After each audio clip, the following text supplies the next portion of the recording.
Dude,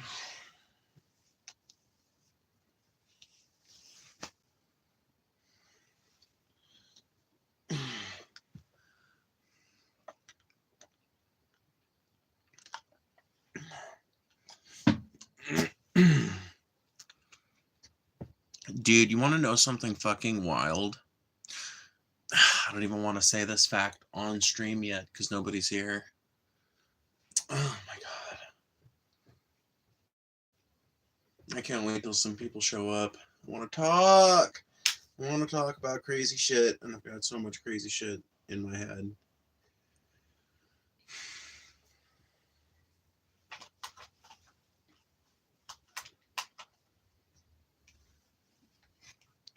Is that some eyeliner, Phoebe? It looks cute, but you were cute already?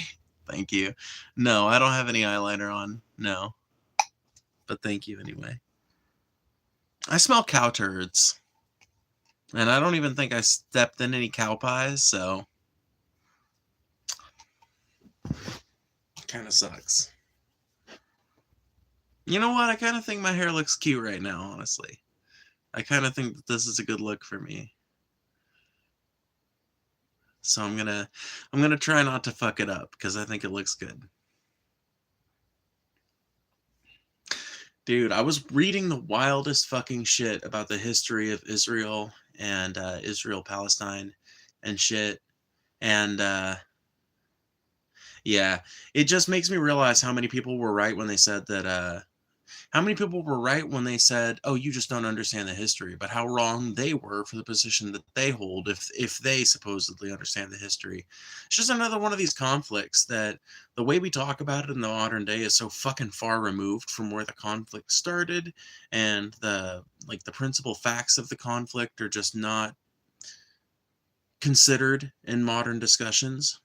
How are you? I'm okay. I'm okay. I'm actually doing pretty okay today. Yeah. Are you insinuating that I'm lying?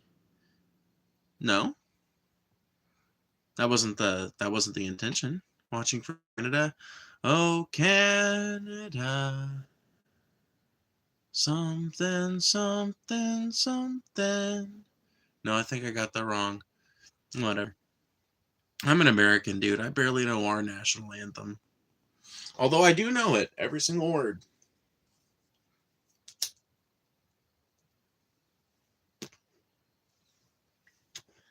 And America the Beautiful, which is a song most Americans don't know.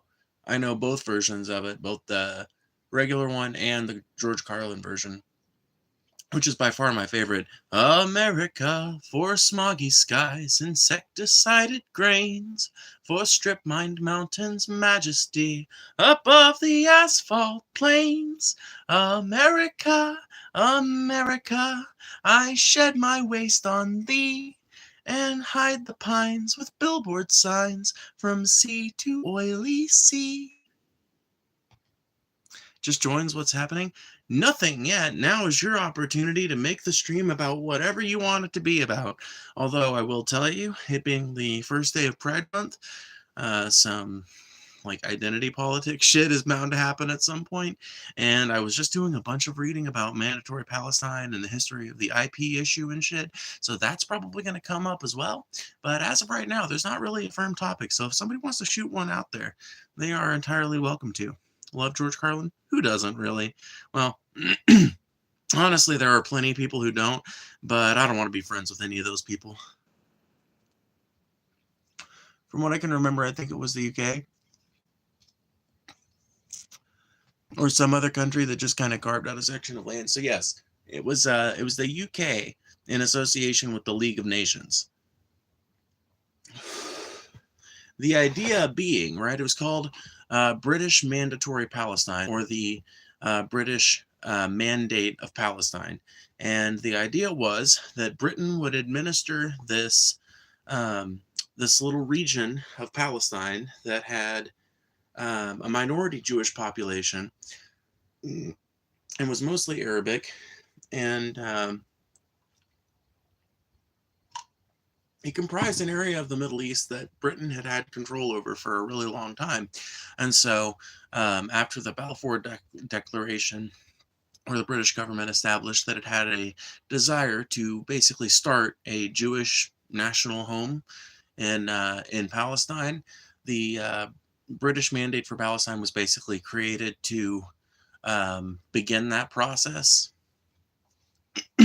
So people who say that Israel was founded in the wake of World War II are completely retarded. No, there were like the state that is Israel might have its origins in the buildup of this that happened after World War II, but there were already machinations at play in the United States and the United Kingdom to see this through in collaboration with the French government and a number of other governments from the Middle East, actually.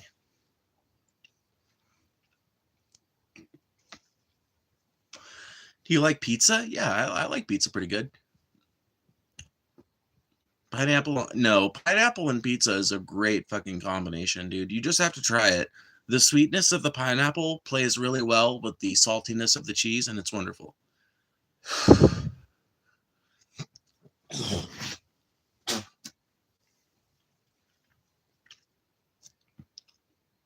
But yeah, next time you hear a news story about carloads of children's bodies being extricated from the rubble in Gaza, just remember that this exact kind of sectarian violence is what the British predicted would happen in the White Paper of 1939.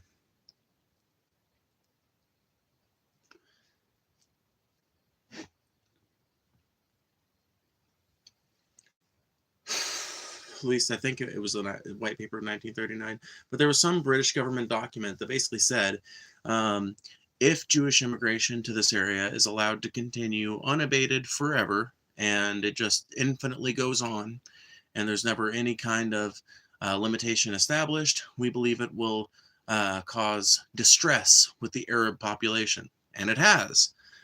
Mostly, in my opinion, through tactics, by the way. I don't think it's the mere presence of Jewish people that makes people angry. I think it's the fact that the nation of Israel is not content to be what the nation of Israel is supposed to be. The nation of Israel is not supposed to be a state of nothing but Jews. At least that's not the idea. That's not the idea that was proposed in the talks that founded the place that would eventually become Israel.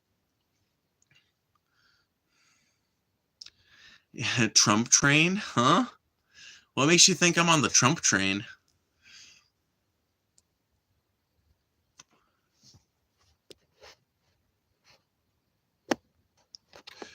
You can use vegan cheese on the pizza? Yeah, you can use vegan cheese on a pizza.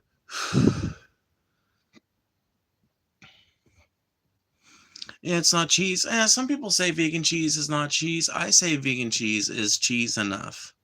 It's cheese enough for me. It doesn't have to be perfect cheese. By the way, there's 48 people in here. Make sure you guys hit that like button. It really does help. Every single time you hit that like button is another chance for the stream to be reached by even more people, which is a chance for it to become even more interesting by virtue of more people finding the chat and participating with it and engaging with it. And that does nothing but help your experience by making the stream more interesting. So please help contribute to the channel in the easiest way you can by double tapping your screen or hitting the like button wherever it is. Somewhere on this rail, I believe. Over here. Who are purple people? I don't know. But I have heard a lot about purple people eaters. So I wouldn't want to be a purple people. I wouldn't want to be a purple people. Just because, what, huh? Just me because I asked my Siri and he's, what? Huh? Dude, sometimes I read my chat and it really is just gibberish. It really is like incomprehensible gibberish.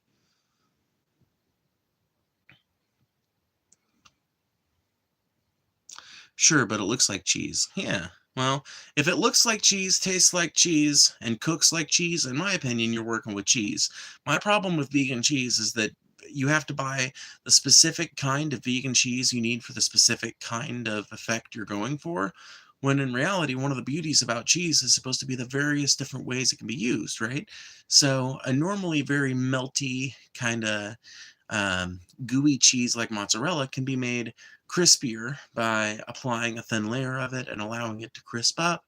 and a cheese that you would normally think of as a crusting cheese or a topping cheese or something like that can be made melted by the addition of oils and like fat, basically.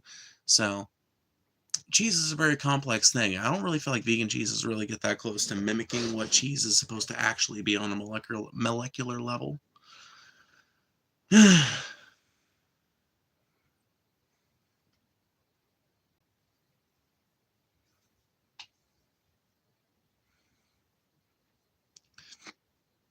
You can't have vegan cheese, it's impossible. Well, you can have you what no, like I agree. You can't have vegan milk fat, or I'm sorry, you can't have vegan milk protein crushed up into a block and aged, which is what cheese is. You can't have that. What you can have is something very cheese-like that's vegan. And I don't know why you would be so defensive of the comparison or the similarity unless you're like part of the fucking dairy industry or some shit, honestly.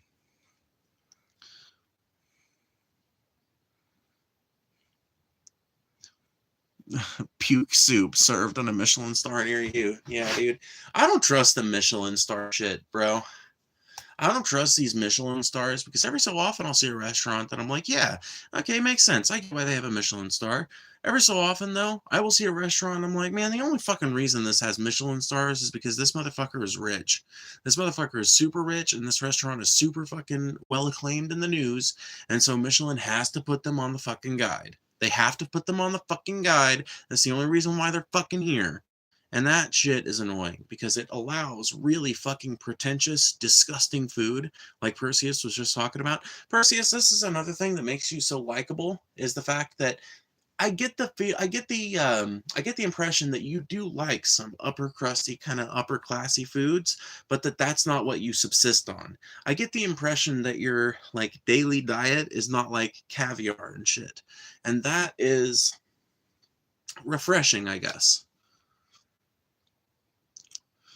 If you're lost on this convo, the best advice I can get for you is to wait around a few minutes and figure it out, because eventually you will hear enough of the conversation to know what it's about.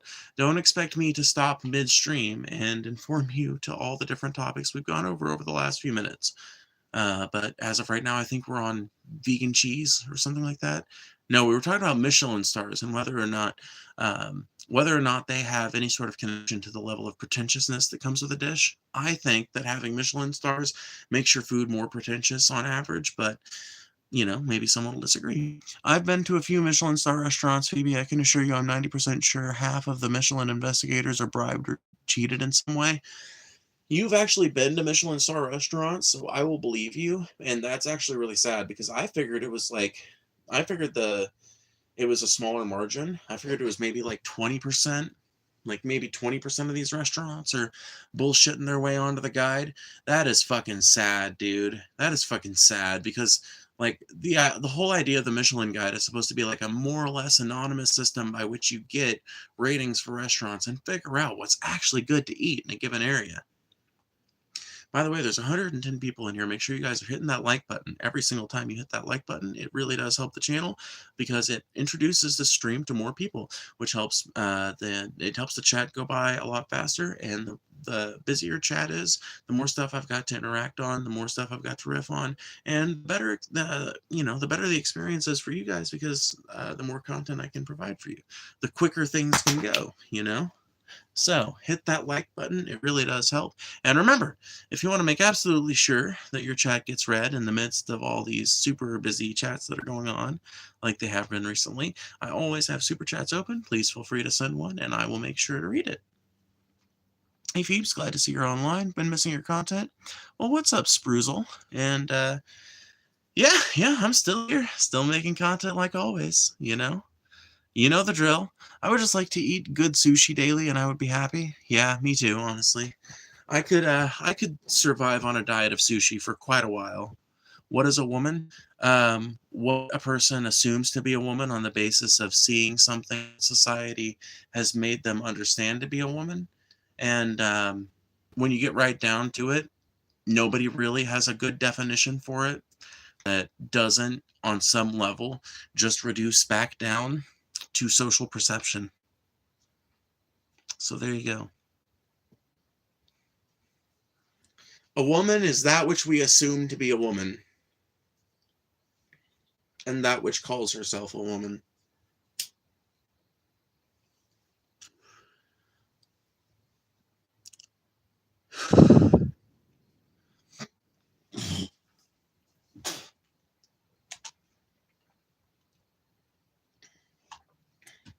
Define it some other way, and I'll explain how you're excluding women, cis women, from your definition.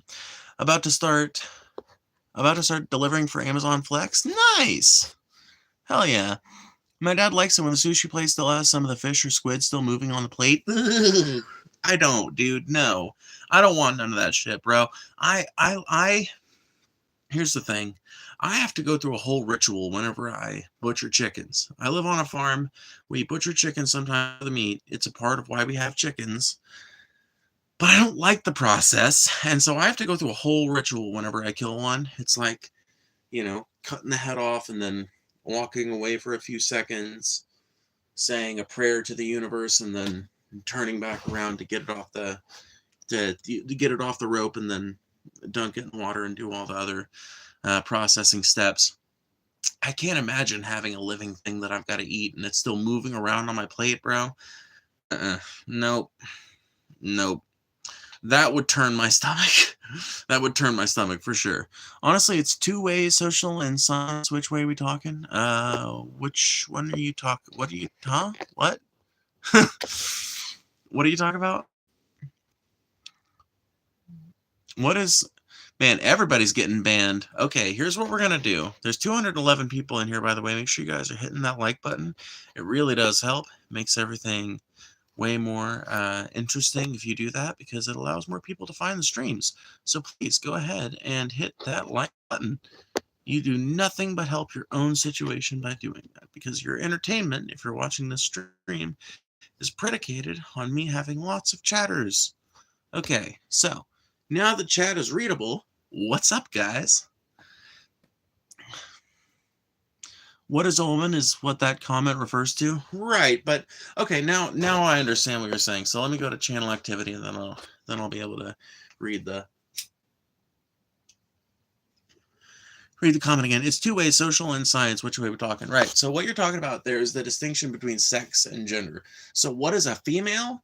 A female is any living thing with generally female morphology for that species, like genital morphology. So like when it comes to what is a female, that's a very objective, like tissue-based assessment, right? Something is or is not a female on the basis of its having or not having certain sexual characteristics, like immutable sexual characteristics. I mean, I guess they're not immutable, really. Sex change operations have allowed us to, like gender reassigning surgery has allowed us to come a really long way in terms of being like confined by our bodies. So they're not exactly immutable anymore, but in a lot of animals, they're immutable. They're immutable in us without medical intervention, right? And so the question, what is a female or what is a male, is a very different question from what is a man, what is a woman, because what is a man, like the definition of that has changed profoundly in the last 200 years, in the last 1,000 years, in the last 2,000 years. The definition of what is a male, definition of something or someone that is like biologically male or whatever, that is like a very clear-cut scientific fucking distinction. And once again, it's something that human beings have been able to overcome through our invention of things like sex change surgery, like what are now termed gender reassignment surgeries. And I guess that term does make more sense because it also includes top surgeries. So no shit, drop my joint. Hello, I randomly found your stream while doom scrolling on YouTube Shorts, and I wanted to wish you a happy Pride Month. I'm sorry you're getting some shitty commenters in chat, wishing you the best. Well, totally not, Cody. If it makes you feel better, I farm these motherfuckers. I farm these dumb motherfuckers. You should subscribe and stick around for a minute because you'll be so happy to see that there are girls out here like me that are sitting around doing this shit. I literally farm these motherfuckers like a herd of cattle on an open prairie. So I sit here, exist, be hot, talk politics, and have a queer pride flag behind me.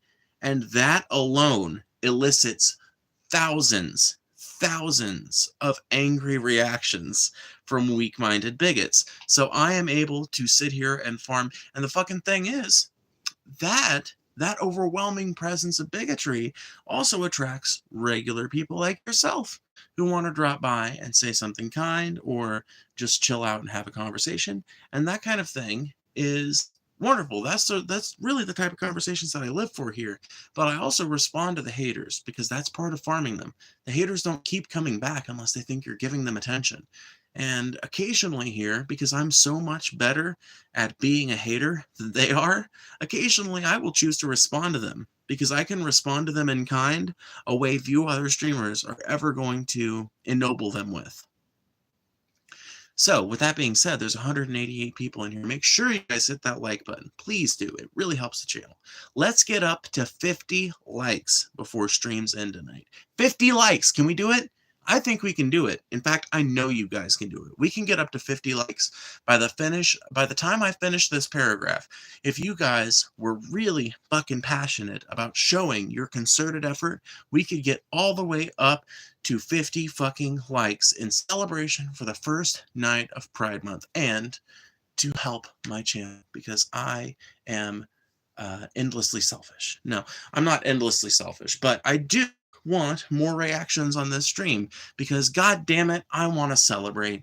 It is the first year of Trump's second reign in office, and yet here we are, queer people, still celebrating Pride Month, still being gay, still being trans, still being queer, and we're gonna keep on doing it. And isn't that really the wonderful fucking thing about this month? If we're being honest, right? Is like it happens every year. And every year, it's like an active protest against whatever small-minded bigots in places of administrative and corporate power want to say that queer people aren't valid, or that we should be that we should be admonished in public, or whatever the case may be. It is an active protest against those kinds of attitudes, and it happens every year, no matter what kind of shitty Republican is in office.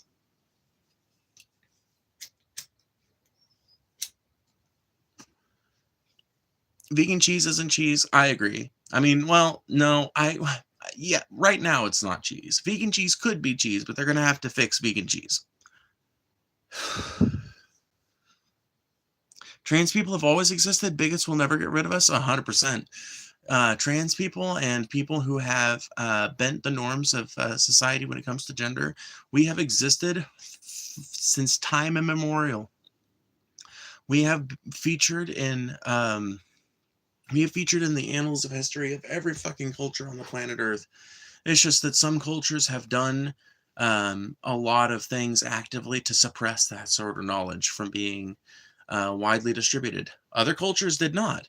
But what is universal about Western culture is that, well, I'll speak for American culture, I guess, not Western culture broadly, but in American culture, anything that has to do with queer history is not taught in our high schools, nor is it really focused on in any of the history lessons you get from mainstream sources. It's just not something that mainstream history knowledge focuses much on. You have to go to people who specifically research things like the history of human sexuality. You have to go to people who specifically research anthropology and things like that to really start getting into how far back some of these things go. Lesbian cis here. Just want to say fuck turfs. Hey, thank you. High five. I appreciate you so much. That really does do my heart good to see. I love you guys. I have an endless and permanent and forever fountain of love in my heart for anti-TERF lesbians, cis lesbians that are anti-TERF. You guys are dreamy, okay? You guys are dreamy, and I love you universally. True and real, fuck TERFs. Yes, 100%. Why do you have to protest everything? Why is there a Pride Month and not a straight month? Because straight people have never been crucified for being straight. I can talk about Matthew Shepard. Who's your, who's your martyr? Who's the person who was killed just because they were straight? Do you have even one? Because I can tell you about several. Do we really want to go down this road?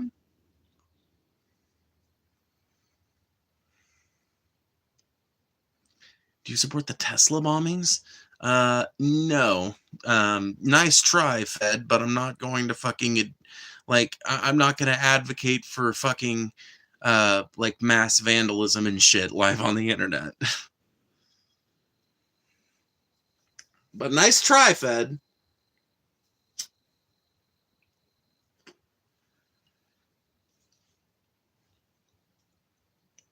Why am I watching this at 1 in the morning? I'm in Michigan.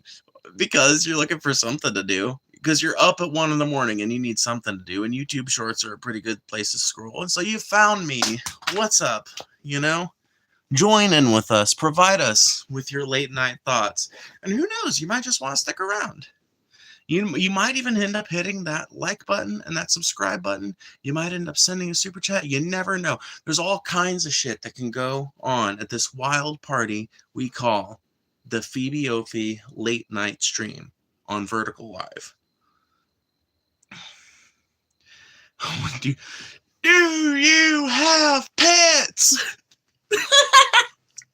I love this motherfucker that's screaming about, do I have pets? It's none of your fucking business, bro. What a weird question. Like, yeah, I've got some pets. Why the fuck do you want to know? Yeah, so weird.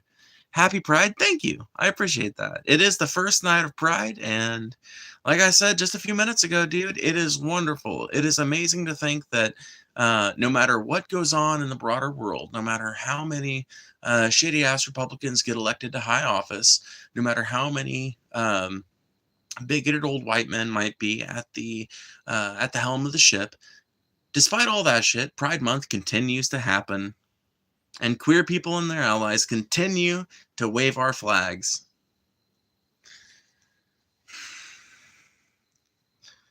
I'm Christian. Can I smoke a joint with you? Please. Please. Here, you want to puff on this one? Here you go. Judge not, lest ye be judged, brother. Or sister. I think I caught a masculine name, but I didn't read the name very closely, so I may have misread it. Turn to the true Lord. What? Nobody give a fuck about mental health month. I love Casey, bro. He comes in here with the fucking wisdom instantly.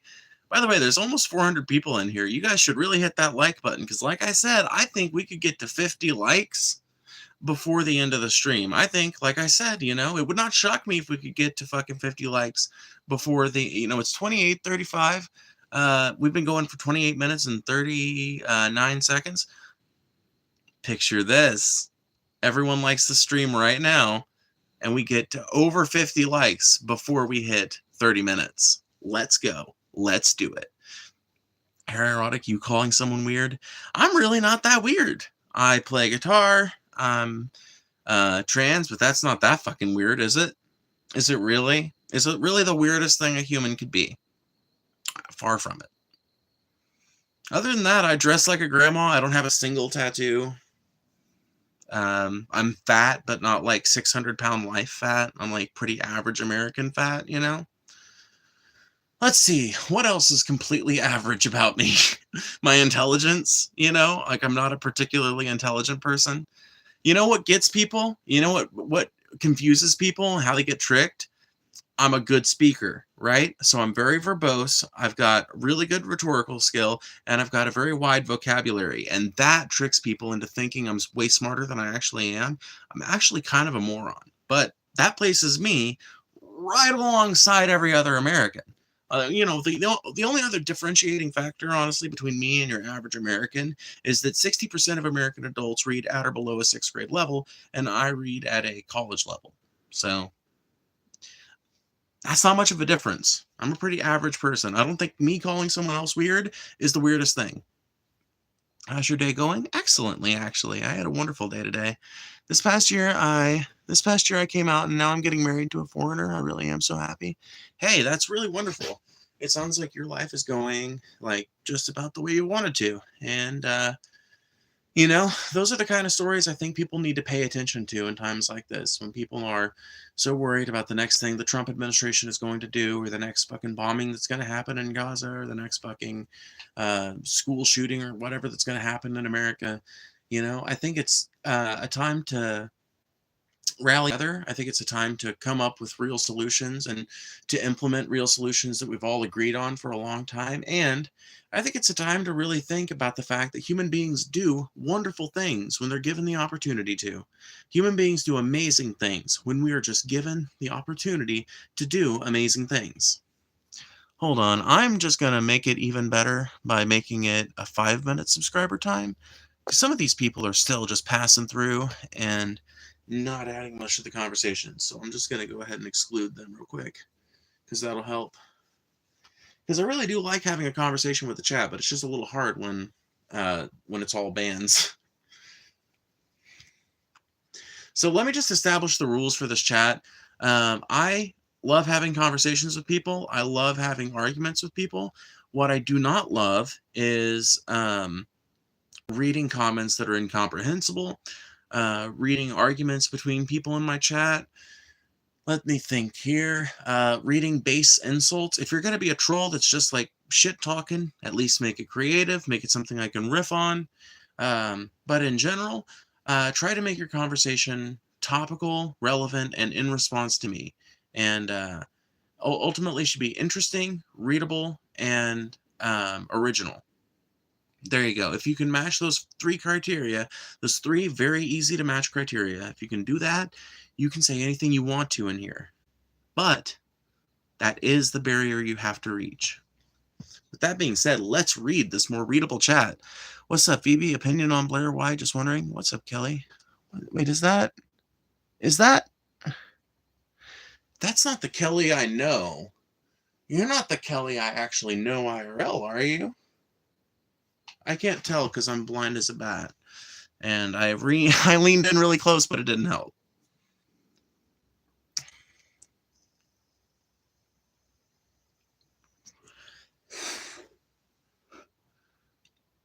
My parents support me, but they like to tell me what's going to happen if I don't ask God for forgiveness. Do you have any words of encouragement? I don't know. Let me think on it. Let me answer Kelly's question. What's my opinion on Blair White? I honestly do not know enough about Blair White to have much of an opinion on her. I know that she's like politically conservative and shit, but I think that it's her right to be. I would probably disagree with some of her opinions when it comes to trans issues, because I know we feel pretty differently about that sort of thing. She's obviously more conservative about it, while being less conservative on the issue than many conservatives, ironically. So, I don't know. I think I would probably align more with Blair White, just, on a, like, average basis than I would, like, if you just pick a random Republican voter out of the crowd and compare them to Blair White, I'm probably going to find a closer association with Blair White to the Republican voter, but I'm going to find a closer association to any other trans girl or trans person on the planet, for that matter. I'm going to find a closer association with them than I would with either of the 2 people that we've just mentioned, either a random Republican voter or Blair White. So, I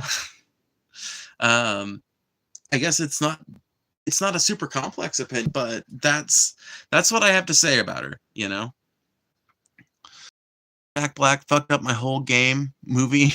What's going on, Casey? What's going on in your mind? What's up, Andrew?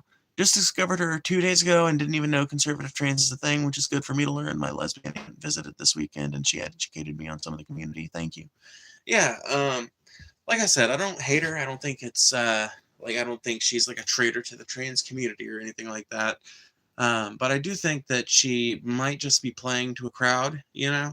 It would not shock me. Let me put it this way. It would not shock me if at some point it comes out, like there's all this scuttlebutt that it turns out Blair White's actually like a super far leftist and that this whole right-wing thing is just a grift. That would not shock me. I'm not saying that's what she's doing. I'm not saying it woods me, you know?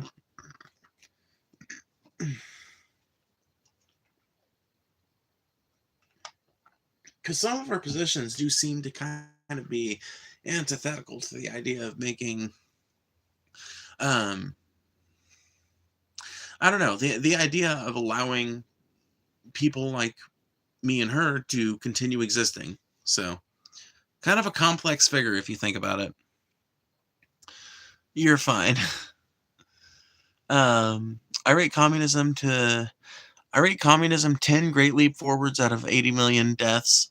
Yeah, Perseus. I wonder why a rich Thai heiress has, you know, a lot of admonishments for communism. I wonder what could be inspiring those positions. I'm kidding. Mostly. Kind of.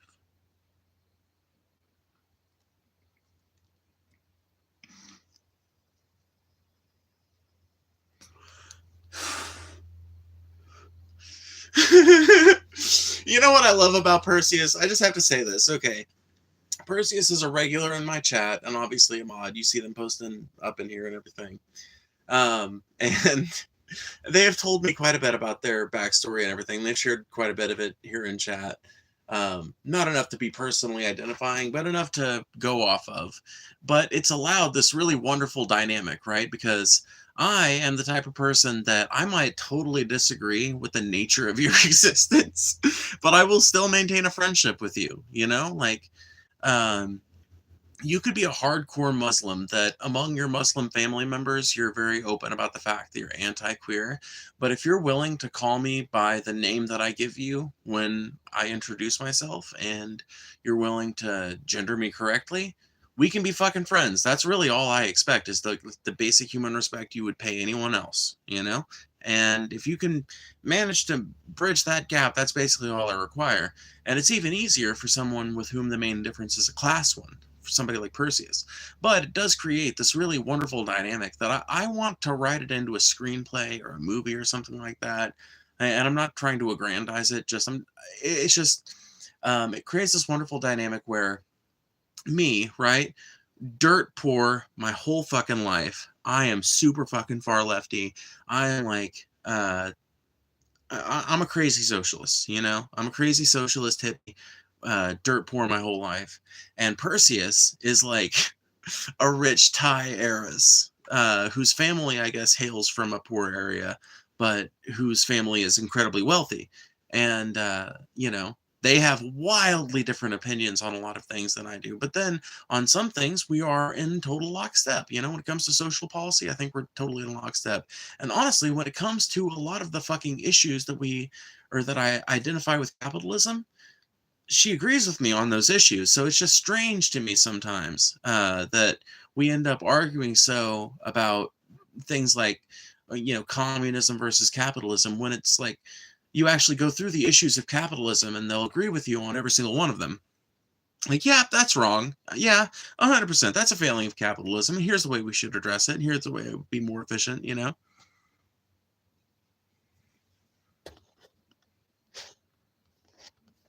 Ooh, am I being a creep?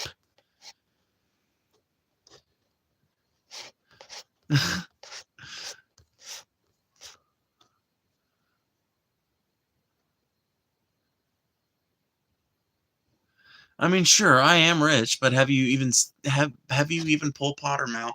Yeah, no, I get the idea. I get that. You know, that's why it's a joke. You know, that's why it's a joke. You can't take it 100% seriously because I do understand that Mao is not exactly a great person. I do understand that Pol Pot was not a great dude. Okay, you know, but you have to admit that was so well timed. That was so well done. And anyone that understands the dynamic laughed when they heard that shit. You know. I wonder why our rich Thai heiress has such admonitions for communism. I thought it was fucking funny as shit. Not you, Phoebe, the guy that I hid. Okay, cool. Yeah. Now, now I'm. Oh yeah, that's gross. Yeah, thank you, Perseus. Opinion on Trump? Let me think here. What is my opinion on Trump? Okay, so I think that he is. It's kind of hard to tell what his policy, as far as foreign policy, is going to be like, but so far that seems to be the one possible bright spot in the Trump presidency. Although the peace that he's about to broker in the Middle East is built on the bodies of Palestinian children, and that is going to be repaid in blood many times over. But there's no way of telling people that. There's no way of fucking convincing them of that. And eventually this conflict was going to end anyway, and it is better that it end with some kind of peace brokered across the region rather than hostilities just moving into a different fucking country. So it's one of those situations where there was no good end out of this that didn't involve Israel being a completely fucking different country than it is, and us not supporting them. One of those two things could have happened. Israel could have chosen to act entirely out of character and could have responded with a sound and measured response to the hostage taken shit and the violent event that caused all this shit. Israel could have done a calm and measured response to that shit, gotten those hostages back. Fucking, they probably could have negotiated with Hamas to get some kind of release thing done. Hamas has negotiated with Israel in the fucking past and has released hostages as part of those negotiations. It's a tactic they are familiar with, language they speak well. And so what my fucking personal opinion is that Israel probably just didn't want to fucking cede anything to who they see as just terrorist scum, just pigs or lowly people. I don't know how they would fucking refer to them, but it's clear that they place less value on the lives of Palestinians than they do on the lives of Israelis. And that's fucked. Jesus loves you. Well, thanks for the $2 for the, I think that's $2. Yeah, thanks for the $2. I appreciate it. You said when I joined, you said open to discussion if respectful. So here's my question. Personally, I see two genders. However, obviously some have evolved to multiple, not a jab. Second chat, because too long. Okay. Yeah, so when it comes to gender, right, that's a different conversation from sex. When it comes to sex, yeah, male and female are the two usual ways humans present, although I will tell you, there are all sorts of intersex conditions where it kind of demonstrates that sexuality is, like, even sex on just like a what parts you have level, that is variable. There are women with what are called megaclitoruses. I think they're called megaclits. But basically, or macroclit, something, I forget what the fucking verbiage is, but there are women who have enlarged clitorises that are huge, like compared to like an average clitoris size. And there are men who have micro penises, and that's just scratching the fucking surface of what can be considered part of an intersex condition. Then you have things like gynecomastia, or conditions that prevent a woman from being able to, or like a cis woman from being able to grow breast tissue. So the issue of sex is a more complicated issue than it's made out to be. But even then, yes, it does normally present as one or the two. Like one of the two is usually what you end up with, but that doesn't mean that those are the only two options out there. That doesn't mean that those two presentations are exactly evenly delineated. It's way more of a spectrum than people will talk about. Christ is King. Well, thanks for the $2. I appreciate it. God is pro-choice because he killed his son. Hey, that's actually a really good point. I never thought about that, but hey, you know what? Christians, answer that for me. God must be pro-choice because he killed his own son. And if you would say, no, God didn't kill his own son, the Romans killed his own son. No, because God invented the Romans. God invented everything according to your book. God made the world and all of the people in it and all of the little babies, and he breathed life into every single soul on this planet according to your fucking Bible. And if that's the case, that means that God knew for a fact that Jesus Christ would die the moment he was born. The moment he was born, and in fact, before Jesus was ever born, God knew that Jesus was gonna die. And God, according to the Bible, set in motion the events that would lead to Jesus's eventual death. So yes.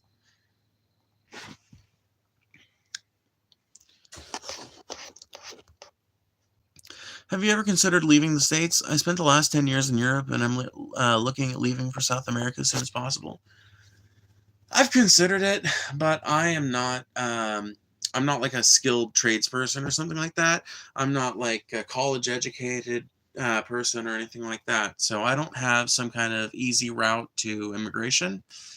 But yeah, I think if my life went in the right direction and if I had the right kind of money, because if you have enough money to do it, then you kind of can. Like, if you've got the money to say, hey, I've got this successful business here in America, I can bring these same skills over to I guess I'm revealing where I would want to move to.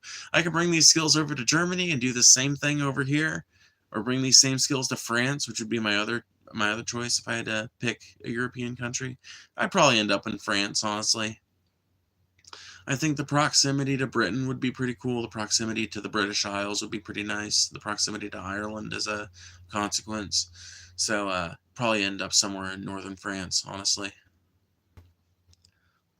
Why are you dodging? I'm genuinely not dodging. It's just like 230 people in here. Well, now there's 165, but still, you see how many people there are in here, and you see how fast chat is moving. So it can be incredibly hard to actually catch a comment, and there are way more people talking than I can possibly respond to. So I'm very thankful for the amount of engagement that we have in the chat right now, and I appreciate all of you guys, and I appreciate you guys hitting that like button. We are almost to our like goal of 200, or no, we're almost at our like goal of 50. We have 212 people in here. If all of you guys hit that like button at once, we would have a fucking oodles of likes. Likes would be pouring out our ass, but you don't have to do that. All you have to do is get us that fucking 50. There it goes. Ah, fuck yeah. Hell yeah. Look at that. Look at what we've done. Guys, look at that. I'm so proud. Can I do something? I guess. Fair. I am a chef, so there's work everywhere. Yeah, like, it's funny because I don't know how I'm going to manage it, but I eventually want to have a food truck. I am not a chef. I'm a home cook that has worked in food service a bunch. And not just fast food either. I've worked in a fair amount of fast food, don't get me wrong, but I also worked back of house at a seafood restaurant for a long time. And I don't know, cooking is the one thing I've had consistent fucking passion for, even more than music. You know, it's like that one thing that I always go back to, that I'm always thinking about, that I'm always eager to do new things with. And I don't know, I think it comes more naturally to me than music does, even though music comes to me pretty naturally too. But I eventually want to have a food truck, and I want to have I eventually want to have enough success with that I can maybe consider moving that to another country, because I think you could probably do that in a number of places, especially the kind of food truck I want to do, because I am really fucking good at smoking meats, and I'm really fucking good at making soul food kind of barbecue American Southern style sides. And I think that with a relatively small menu of barbecue items and sides that you would typically find at a barbecue, I could have a super fucking successful food truck. And then I just move that fucking operation to a place like France or Germany or wherever would be most friendly to that type of business. Man, dude, people, from what I can tell, do not have any kind of exposure to that sort of food regularly. And it's seen as like a novelty over there. You can correct me if I'm wrong, but when I think about it, it sounds like something that could possibly work. No shit, I'm hilariously working on helping a guy make one in Alaska. That's cool. Dude, Alaska, I have such a fucking immense interest in Alaska, bro. It calls to me, bro. The way the Northwest Passage called to some people, Alaska calls to me. Oh, for just one night, I might take the Northwest Passage and find the hand of Franklin reaching toward the Beaufort Sea, tracing one warm line through a land so wild and savage, to find the Northwest Passage to the sea. Sorry. I'm living in my own fucking head, y'all. What gender are you? I think you can probably fucking guess if you look carefully at the moo-moo. Where do you fall in the LGBTQ plus? I would be the last three letters. I've owned a barbecue joint in Denmark. It made good money up until my business partner mismanaged the account. Oh my god, no! Oh my god, no! Oof. Oof. Oof. Ooh, ugh. I felt that one right in the fucking gut, bro.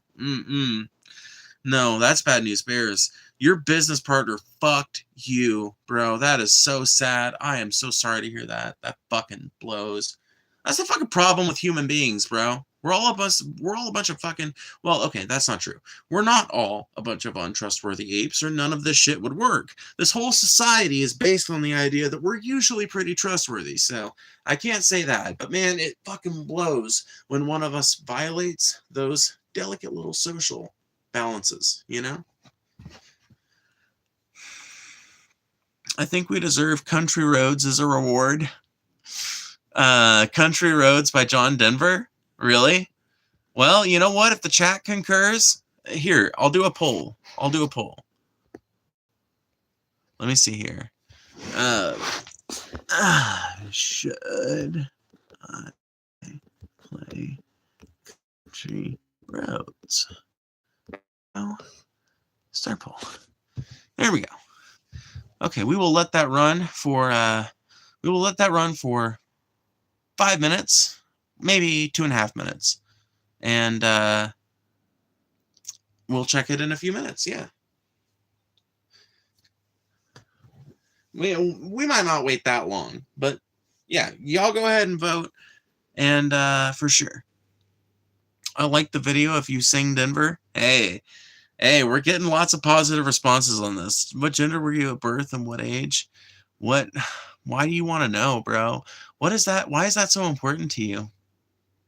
Like, does that make you feel better about yourself if you know? Does it make you feel differently about me? Because it shouldn't. Do you feel differently about someone based on whether they are a woman or a man in your eyes?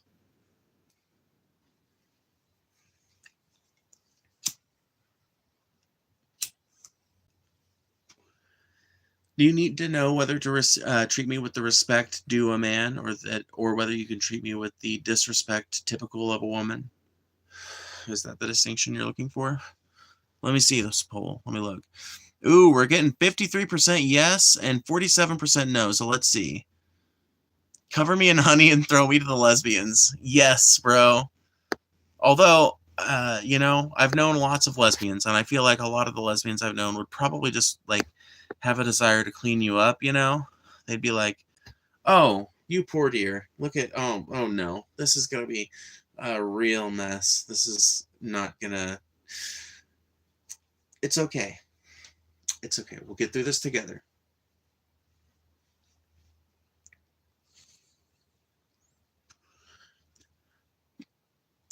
No, by the way, thank you for the super chat. I appreciate it a lot. And someone else super chatted a minute ago too. Thank you, Perseus. I mean, based on your response, it's a genuine question. You said no hate if respectful, if asked. It was a nice phrase, and you shit on it. What? What question?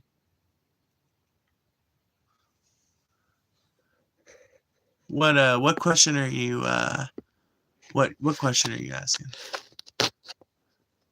I'm not even sure what question you're talking about, to be honest with you. I would donate, but I'm broke as fuck right now. Oh, you're fine. Nobody has to donate. We just appreciate the donations a lot because it helps me, it helps me justify spending more channel, spending more time on the channel because, well, hey, eventually I might be able to do this full time and incorporate a whole host of other content, but that starts with small time stuff like this. Small time stuff that all of you guys have been contributing to, and I appreciate every single one of you so much, and I'm so thankful for that kind of support.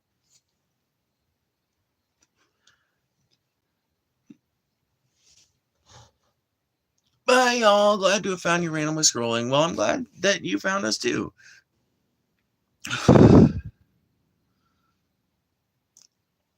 Gemma, what's up?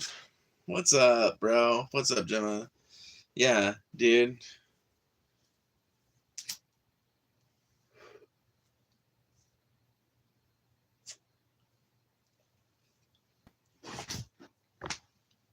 Birthday money would be nice. Dude, if someone donates me $100 in the next 10 minutes, I will split it 50-50 with you, Gemma.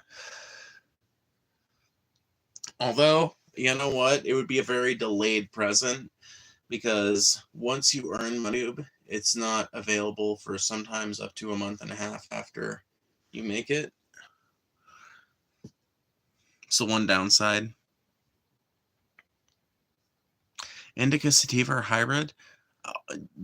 Give me sun, gives me high. Give me the weed. Pass me the joint, That's what I care about. I'm not so focused on the strain that I get lost in the fucking minutia of whether I'm smoking like the best fucking most brightest sativa or the deepest, darkest, lowest indica, I guess if I had any sort of preference, it would be like indica hybrids. But I don't know. I like a good sativa hybrid too. I think it just depends on my mood and like the type of environment that I'm in. If it goes full time, I will die. I will what? You will what? I will be the cameo for the announcement. Yes, hell yeah. Wedding cake always. Blue Dream for me. That's always been my standby fucking strain. Literally. See what I mean? As long as Phoebes doesn't get hit with that Peter Pan. Huh?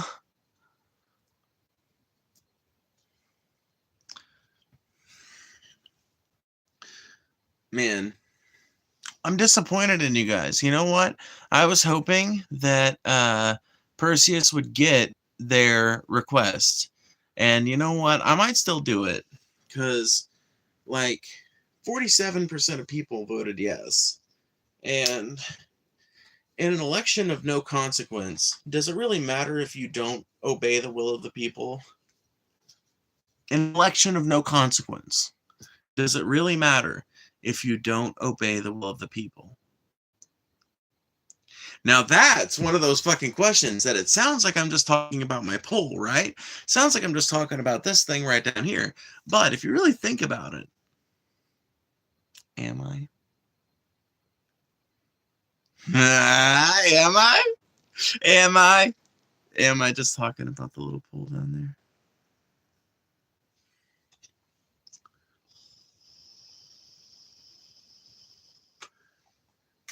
In a meaningless election, does it matter if the will of the people is ignored? Off topic, but I've had some transphobes trying to misgender me in YT comments lately by calling me a man or a dude, but they're actually just affirming me as a trans man, which is funny as fuck. Yeah, that is like, that is the transumption phenomenon, bro. Trans women are so viscerally and vocally loud about being pro-trans, and I think that's because trans women have been so specifically targeted by transphobes compared to like other varieties of trans people, which have been less in the spotlight historically. But as a result of that, there's this weird phenomenon now where any openly trans person on the internet is assumed to be a trans woman, either a badly passing trans woman or like a trans woman in open Like sometimes a lot of times we'll see like a trans man and think, oh my god, this person thinks they're a woman, but they've not even looked into the fucking person's profile or anything like that. And because they don't know anything about trans people, a lot of times they just assume that that person's a trans woman, even if they see clear signs that they're fucking not, because they don't know enough about trans people to know that trans men are a thing or how to spot one in the wild.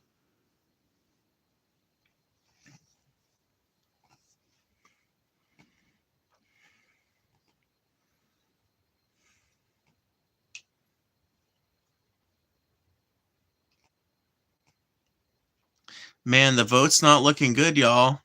The vote's not looking good. It's a fight. It's a fight right now. I really want to play it now. I really want to play it. Everybody vote yes. You know, motherfuckers, switch that vote to yes. Come on now. I want to play that song. I want Perseus to get what they super chatted for. And now I feel bad for leaving it up to a poll. So I'm going to socially influence you all into switching your fucking vote to yes. Now do it, please. Pretty please. Hey Phoebe, we talked about the stupidity of bigots. I think we're just all over the place today, Femboy. We have been all over the fucking known universe today. We've broken records today. We're doing great today because it's the fucking first fucking... I can't talk tonight. That's one thing you're going to have to understand. I've been bad at this all night. And for some reason, I've been able to continue having an audience and holding people and their attention. So whatever. I'm not going to question it that hard. But the point is, I don't remember what the point was, but welcome to the stream. I thought we were talking about a game. I have no fucking clue what we're talking about, to be completely real with you. Phoebe, I have extreme Sunday blues, but your streams really help. Aw, thank you. I like to think that I'm always a cheerful presence in people's lives, although those of you who've been around for a long time on the channel know that sometimes I just have streams where I am just like the deep, dark pit in the bottom of an endless void, you know? I'm just an energy vampire sometimes, and times like that I feel pretty bad about it. Curious, why do you think your opinion of cleaning up the world is valid when you can't even keep your walls and door clean? Those are dirtier than shit. Are you under the impression that this rings of Jordan Peterson to me? This rings of you must clean your room and set your house in perfect order before you go about fixing the world. But it ignores the fucking clear and obvious reality that plenty of people who have done profoundly helpful things to society and profoundly negative things to society have been all manner of dirty and clean. There's no correlation between those things. The correlation you're seeing is poverty, not efficacy, not political efficacy.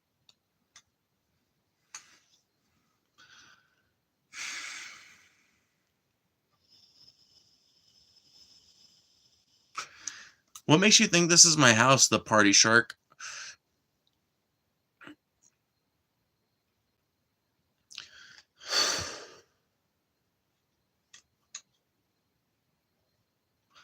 Hey Phoebe, do you believe in a god? No. Not quite. I don't know. I don't believe in a god, but I also don't...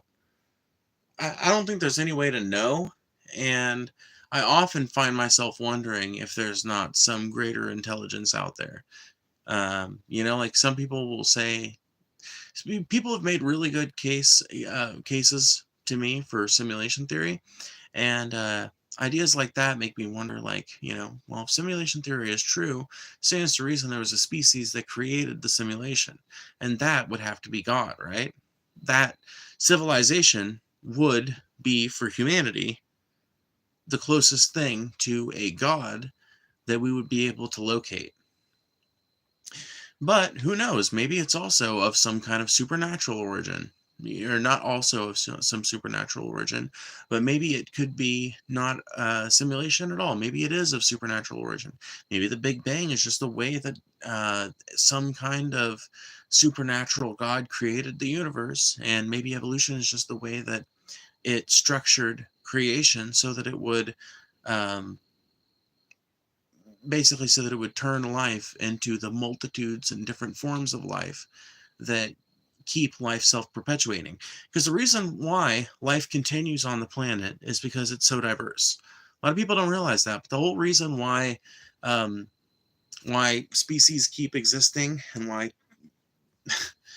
the planet stays green and our oceans stay blue and all that other shit, the reason why Earth continues to have life is, well, it's tautology. It's because Earth continues to have life. And ultimately because Earth is so fucking diverse. Because the way we have life is by having millions of different species. Millions of different fucking species.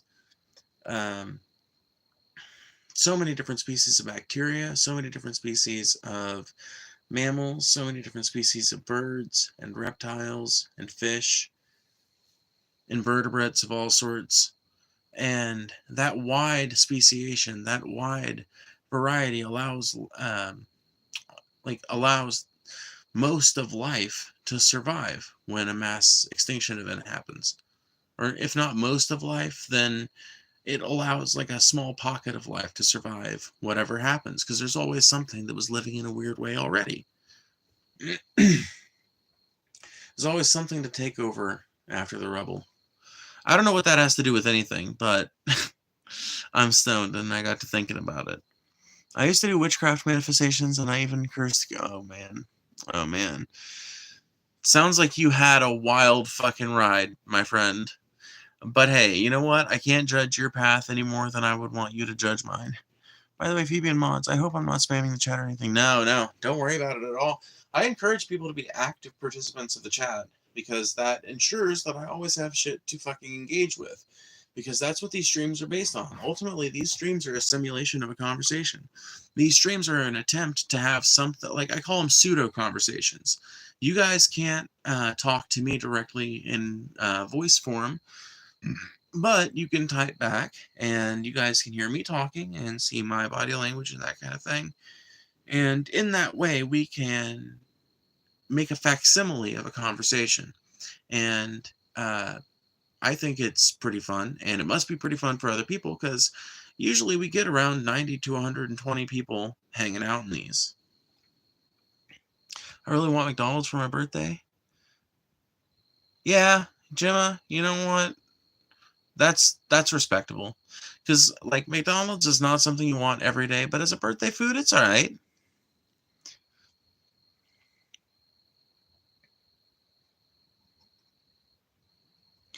Hey, your Casey approved. Well, thank you. A stream for a convy, but you pick what to see. Bro, Alex, it seems like you are spurned, my friend. But I'm not like specifically not picking your comments. I legitimately I have yet to see a comment from you that is not about how I don't read comments. But the irony of it is that I've read like a dozen of those comments. So you've got like one of those left before I just ban your dumb ass out of here. Say what the fuck you are trying to say, or fucking find another stream, bro. Like, just say the shit you're trying to say. Just repeat it instead of complaining about the fact that I'm not seeing your message, because clearly I'm not discriminating against anybody. I've read about 1 million different chats on this live stream. Please be fucking real for 1 fucking second. They're filtering bad faith shit and bigotry from the chat. Of course, they're filtering it because ain't nobody want to see that shit. Oh, yeah, of course. Yeah.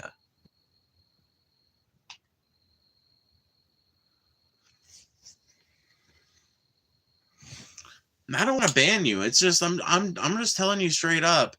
You would be way better off repeating whatever it is you say that I'm not reading, rather than about how I'm supposedly not reading it. Because notice the people who've repeated their shit endlessly, eventually I see it. And if I've seen it go by several times, you know, because yeah, sometimes I will decide to dodge a fucking question, and it's not because I'm trying to avoid the subject matter. It's usually because it's a stupid fucking question. Like, what flavor is that vape, or something like that. Honestly, though, I'll usually answer that one. It's usually something like stop smoking. It's not even a question at all. And somebody will repeat that endlessly, and usually that kind of shit will just get banned, you know? But if somebody has an actual question, I'm fine with them repeating it. I am not going to scroll up, bro. I do not want to. Stimulation theory is You mean simulation theory, not stimulation theory. Our computers are evolving so fast that we might get to the point where we can simulate a world inside of our computers, and that cycle continues. Oh, it already has. It already has. A lot of our video games are very, very basic, kind of fundamental simulations. They are the basis for what future simulations in this world are going to look like. If you think about it, look at a game like the most advanced Sims games and shit. If you leave your computer going and it's got enough memory and everything, and it can go through the highs and lows and peaks and valleys as different things go on, you can have the free will slider turned on and all the way up and all that shit, and it'll just run endlessly. And all of your characters will go about their business. They'll do their fucking things. If you choose to follow one, you can see them going to work and going back and forth, and getting updates on how they feel and everything. And that is a simulation. It's not a one-to-one exact simulation. It doesn't, as far as we know, imbue the things that we've simulated with actual emotions as we understand them, but it gives them those emotions in a way that is maybe it's arbitrary, but so is a lot of our own emotional language.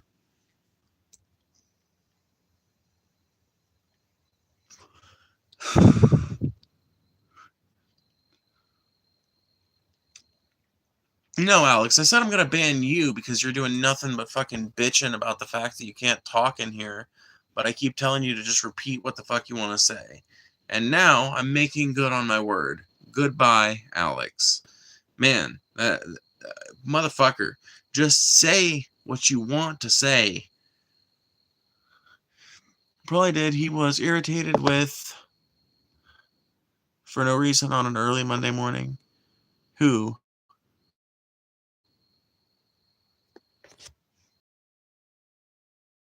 He said first, no tea, no shade, just say you had it worse than others. It comes off very much as me, I'm the victim, no one else. What's up?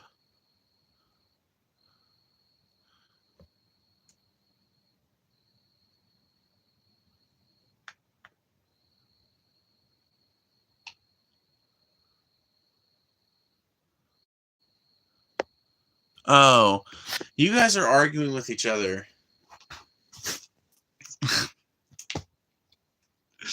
Man, Pershar crashed out. He hasn't been in chat for a while. Yeah, probably not. But that's fine. Everybody, goes in and out at different times.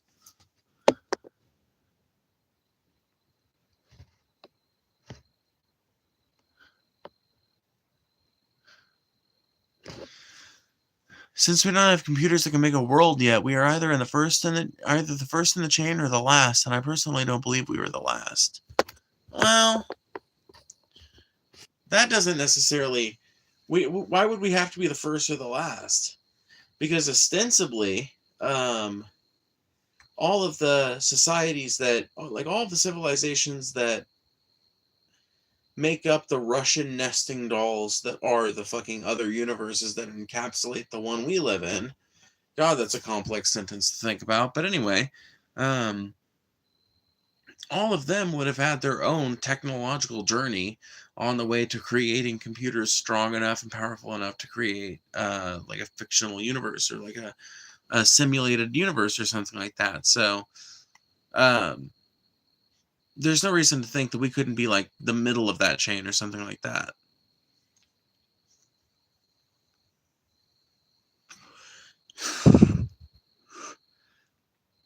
I wasn't upset at all.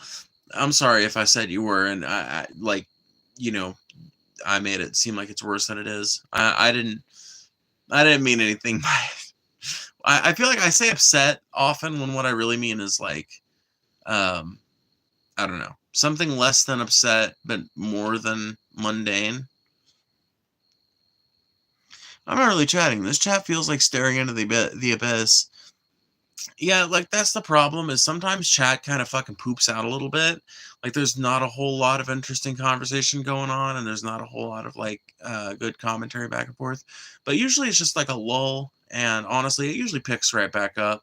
And I don't see any particularly egregious offenders today as of right now. But you also have to understand that I accept a way different standard of quality in my chat than Paul's ego does, you know, because I know we are both frequenters of the Poltergeist streams, and you know, over there you gotta like Paul runs a pretty tight ship. I run a much looser ship, but I also I don't know, I pretty actively farm these idiots. So well, maybe not these idiots, the ones who are in chat right this second, because I've got chat locked up pretty good. But there are a few people who I think are probably on the trolley side, you know? Who's Paul? Oh, another streamer that does these vertical lives. You can find his channel at The Poltergeist. I'm a mod over in his community. What is your best argument against God? That there is no convincing evidence for God. That every phenomenon that used to be explained with God is now explained by sound science. That you can explain everything about the universe without ever invoking God, and therefore I don't see a whole lot of reason to believe that one exists.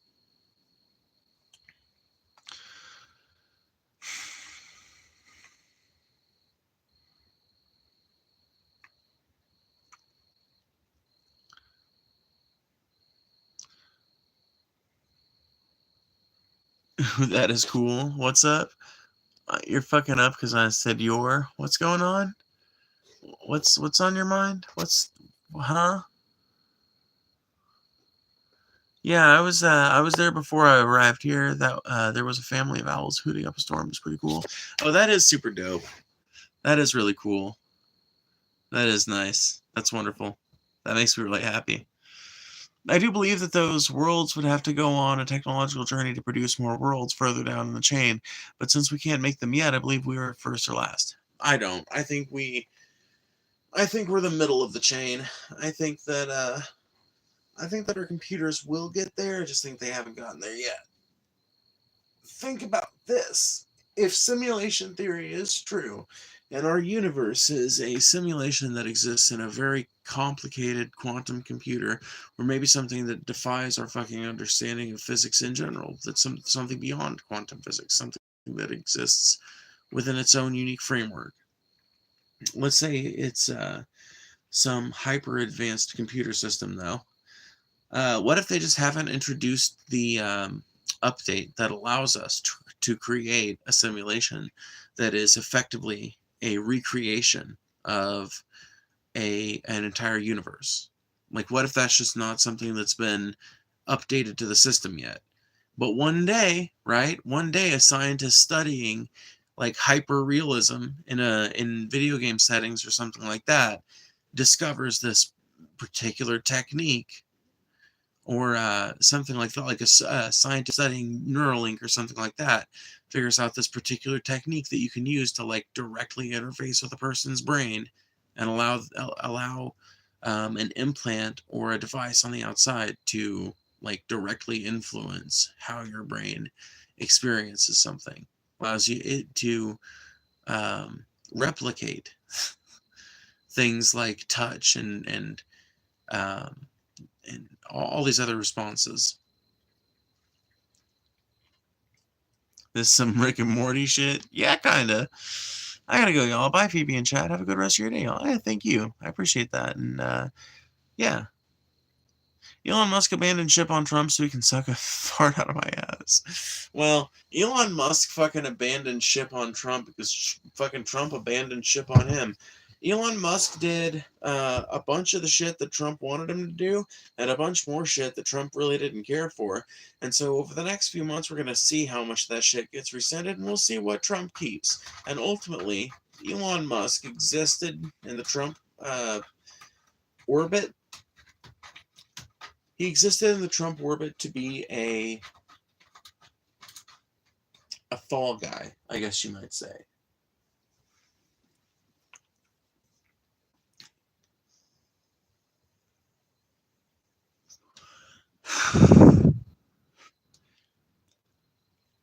How can you explain all the archaeological discoveries that prove the Bible is true?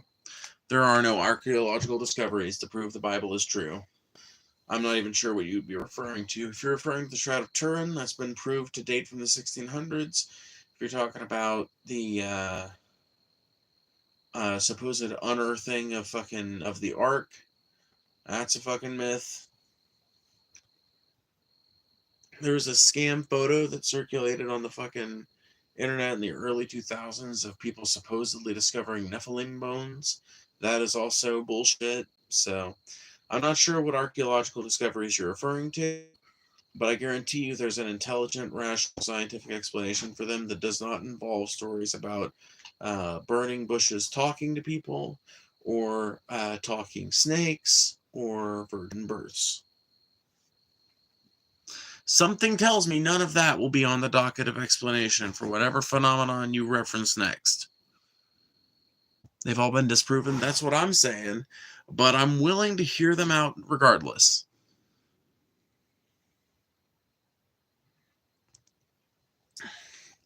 Dead Sea Scrolls? The Dead Sea Scrolls don't prove shit. That just proves some motherfuckers wrote some shit down way back when. What are the same tale told in a slightly different fashion supposed to lend some kind of like credibility to this work? It's like saying a fan fiction of Harry Potter makes Harry Potter true. Because if it wasn't true, then why did other people write about it? I don't know, maybe they read the source material and were inspired.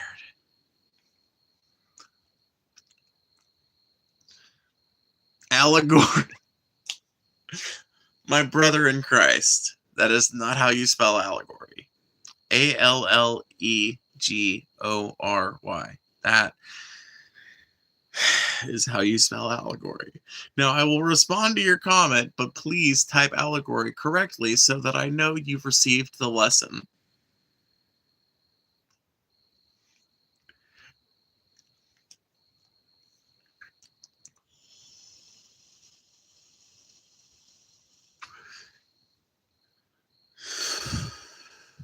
Because the way you typed it just reminds me of alligators. Have I ever heard of alligators?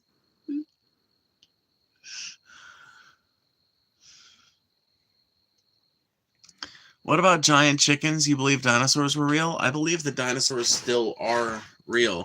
I just think that, well, I don't think that. Here's the fucking thing. Here's the weird thing about being raised in Christianity, right? You are taught to frame so much shit as, well, that's just how I feel. And not every Christian sect is like, fucking household I grew up in very much taught me to frame things as like, you know, it's all based in faith and feelings, but there are some things that we pretty much know to be true. And one of the things that we pretty much know to be true is that modern birds are dinosaurs. That the only difference between them and the dinosaurs that died is that the dinosaurs that died couldn't fly. That's it. That's the fucking whole difference. That's the whole fucking difference. It's the entire difference.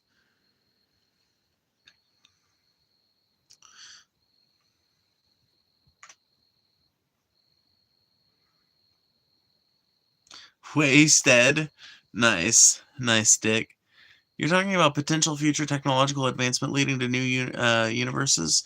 Since we can't make them yet, our branch of the universe stop with us until we create more. Yeah, until we create more. Right. Yeah, you're right. Okay, now I see what you're saying. Yes, and in that case, I agree with you. If we fail to create a technology that can efficiently produce a new universe that can be experienced by the beings within it, which is really, that's the distinction between the simulations we've created so far and the simulation that we are living in, if simulation theory is true, right? Because the simulation that we are living in can be experienced by the entities living within it, whereas the simulations we've created so far cannot be experienced by the entities living within it. They are merely acting according to pre-programmed instructions and interacting with other programming, ultimately on the same, but it's all within this very similar framework. It's not nearly as dynamic as what our everyday life is, and as far as we know, the entities within it aren't actually experiencing the things that we that we put in their artificial habitats. So once we achieve that, we are no longer the last in our chain. But yes, as of right now, we are. As of right now, we're the last in the chain.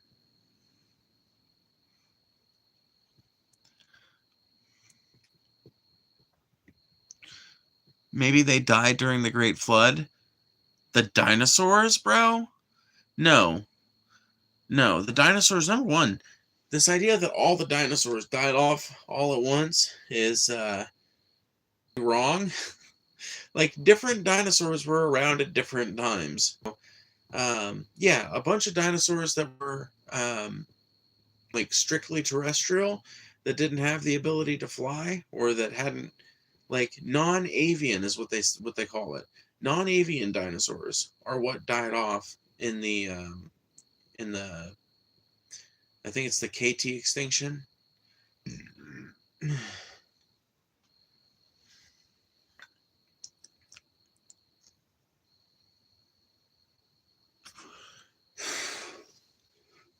Nah, bro, the dinosaurs were on the ark.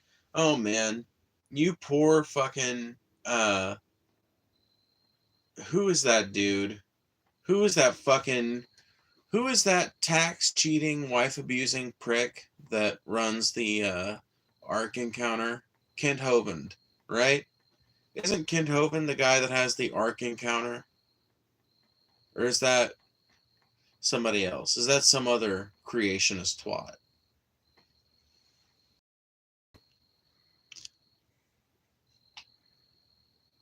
Where are the pterodactyls? Oh, the pterodactyls were fucking extinct long before the KT extinction. That's the fucking thing. That's why people, I think, a lot of times aren't able to make fucking sense out of these extinction events and shit when they debate them as adults or as young adults and shit. A lot of people just aren't paying attention in science class, so they don't realize that pterodactyls died off long before the fucking KT extinction happened. The pterodactyls were gone. Gone. They were not a fucking factor by the time avian dinosaurs evolved. Like, maybe the very last pterodactyls, like maybe the very last pterosaurs, might have encountered the precursors to avian dinosaurs, but there, as far as we know, there. Well, here's what I will say: there have been no fossils. There have been no fossil finds that have indicated an avian dinosaur living at the same time as the pterosaurs. So they are completely separated. As far as I know, too, like as far as like the early, like the emergence level records for these things, they're separated by time and space.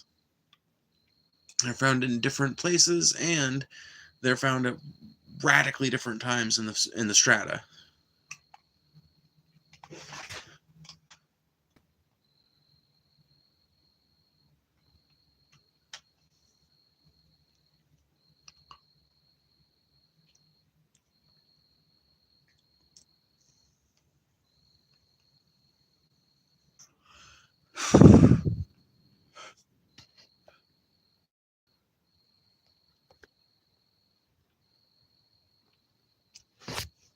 Don't you think normal birds would have gone extinct because of how defenseless they would have been compared to a dinosaur? No. No, we know that that's not the case because we can find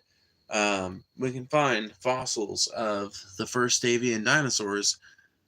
We can find those fossils in occurrence with non-avian dinosaur fossils.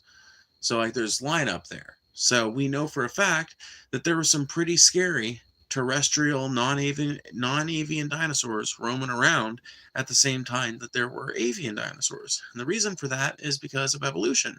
So evolution doesn't teach that the strongest species takes over. Evolution teaches that species adapt to the conditions that they're presented with, which means that some species die out because they're not able to adapt fast enough.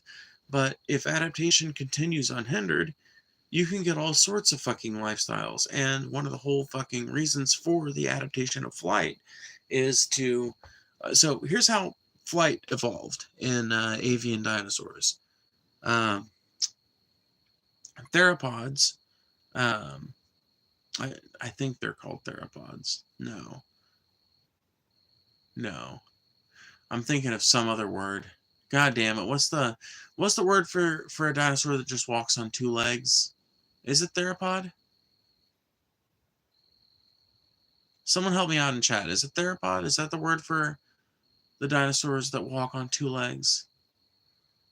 I think it applies to other animals too, but that's where it's mostly used.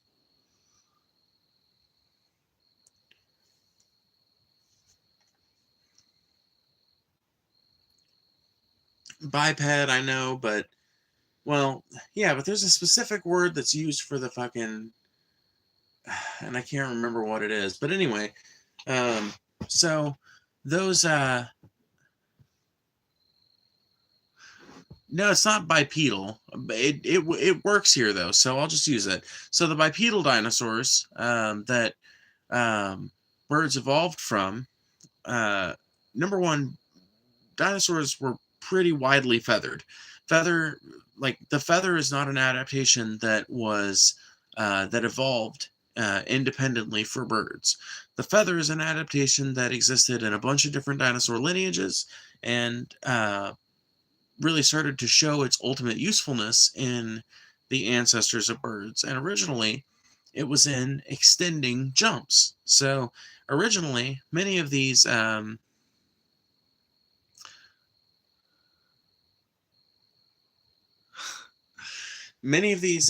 bipedal dinosaurs that we're talking about here, these theropods, I think they're called, but I may be getting that wrong, had functional arms, basically, of some sort. They might have some kind of limited functionality. They might be specialized in some way, but a lot of them had functional arms. And the ones that would go on to evolve into birds anyway. And originally it was to extend jumps because like species that like let's say one of these species has like an individual of one of these species has a clutch of eggs and they hatch, and a couple of those babies have larger and thicker feathers on like the outside edge, like that trailing kind of edge, right? Then when they go to jump or something like that and bring their arms up like they normally do, then whoa, it helps them fucking jump a little faster, right? Or not faster, but it helps them carry that jump a little farther than they would have if they didn't have those feathers. And so because they're able to jump farther, they're able to survive a little longer, reproduce a little more, and that gene gets passed down.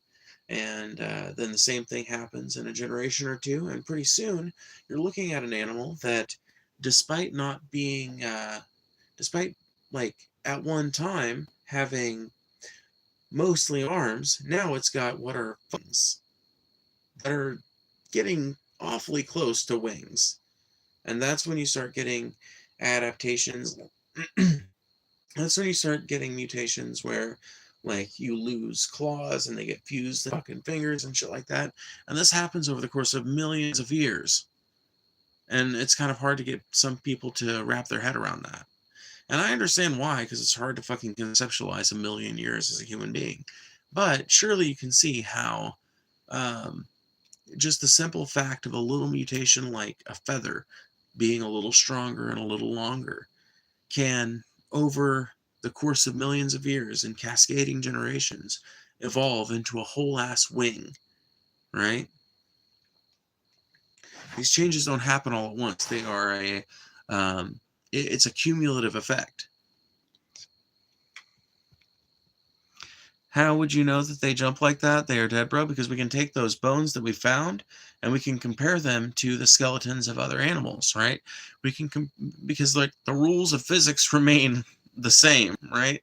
So we know that we can take a certain bone structure and say, okay, based on this bone structure, this must be attached to this kind of skeleton, and it like, okay, so we can tell because of the position of the skeleton that this is the femur, and we cut it open. Okay, it's not hollow in there at all, and well, I mean, it's got a little hollow for the marrow, but it's not hollow in there at all. There's no honeycomb structure like in an avian. So okay, that must be a non-avian theropod, and you can take a look at other clues around it to figure out what sort of lifestyle that animal led in its life.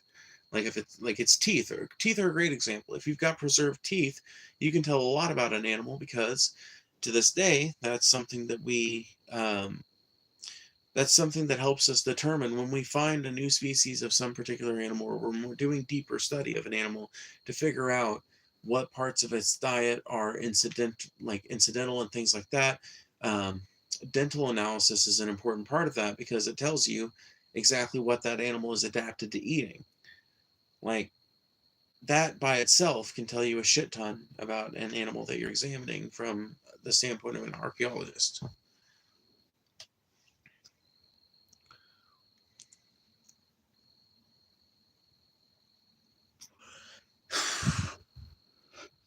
You can't compare behavior of existing animals to extinct animals we have never observed. Why? Who wrote that rule?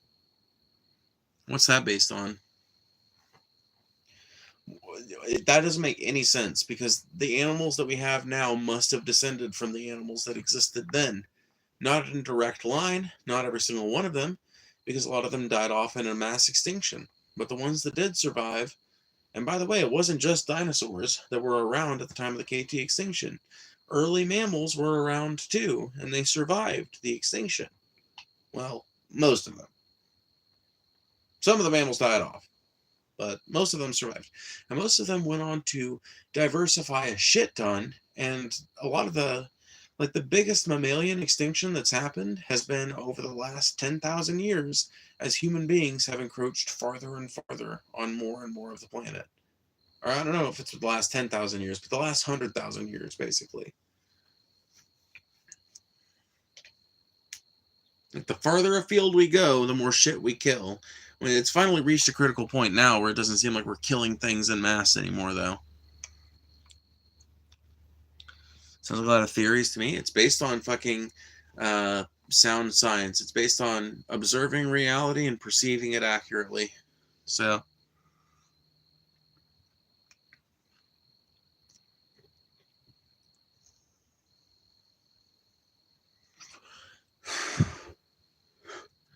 I will tell you, Book Blaze, you're fighting a losing battle because a lot of these people will just argue about whether those fucking fossils are even real. A lot of them have all kinds of crazy batshit. You want to hear a Christian spin some fucking crazy batshit yarns right in front of you? Ask them about fossils of Australopithecus africanus. You will hear the most amazing mental gymnastics as they try to justify their position that those fossils are somehow not tied to some kind of hidden human ancestor that proves our connection to an earlier species of ape. No, those are Nephilim, or those are fucked up people, or they'll have a million excuses for you, but ultimately what it comes right down to is that evidence is really inconvenient for my position that human beings were all created about 6,000 years ago by a magical man in the sky. So I'm going to ignore that. The devil put them there to test us. Exactly. Now you're starting to see how the sandwich is made.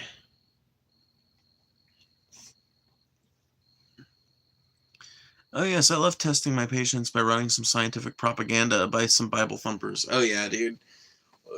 Dude, tell Tell a Bible thumper some scientific truth and watch them come up with some bullshit, bro. Watch them come up with some wild fucking bullshit.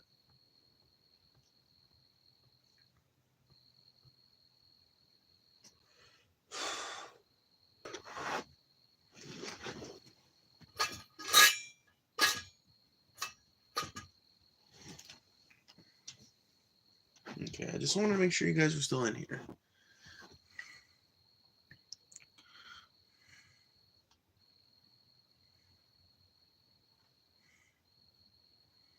And coming up with theories. The only thing in science that is 100% is proved is by experiments. Other than that, it's theory. I don't think you have a working knowledge of the concept of a scientific theory.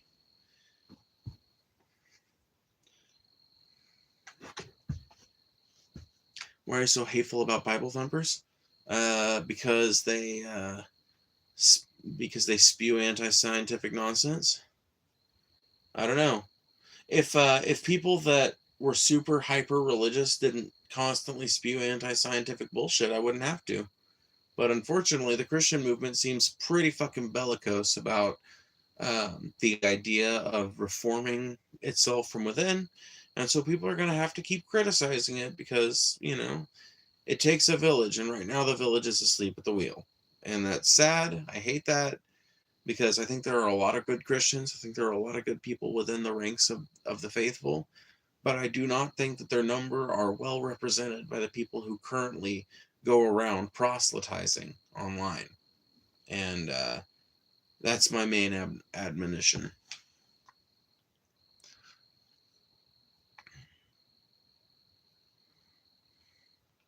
Why are Bible why humpers? I guess that would work too. Why are Bible thumpers so hateful about other religions and the LGBT community? Yeah, that's a good question too. You ask me why I'm so hateful. Why are so many people in your community so hateful towards people like me? Because I can demonstrate how having that belief system that is provably false, I can demonstrate how that fucks people's lives up. I can demonstrate how that brings social harm to communities. You can't demonstrate allowing people to be whoever they want to be does. You can't demonstrate how that's harmful because it's not. Like, something that has to be fucking considered. But every fucking, and here's the fucking sad truth about a lot of Christians, right? A lot of Christians, here's in my mind what I would say if I were a Christian in your position right now. Yeah, you know what? You're 100% right. The church has a lot of problems. That's why I don't consider myself an adherent to any particular denomination. But I do think the message of Jesus is genuinely a valuable one. And while I can't speak for every other Christian, I do wish that they would act more in accordance with his beliefs. And like, there's a mod of mine that basically gave me that response when we talked about Christianity for the first time. And I love her, she's one of the coolest fucking people in here. And, she's a Christian, and she'll bring it up in her arguing with people that are like bigoted and shit in the chat sometimes. The same way like abolitionists used to bring up the Bible in their arguments against slavery. Gemma will use the Bible in her arguments against bigotry. And I love that about Gemma because that's what I think the Bible is best used as, is a defense of the poor, a defense of the weak, a defense of the defenseless. I don't like when the Bible is used as a tool of oppression of those people, and too often it is.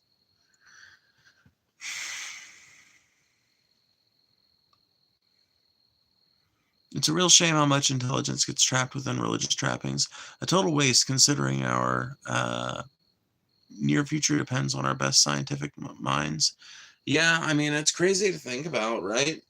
Crazy to think about how many people and the input that they might have had on important scientific matters may have been lost by just utter fucking servitude to religious ideals.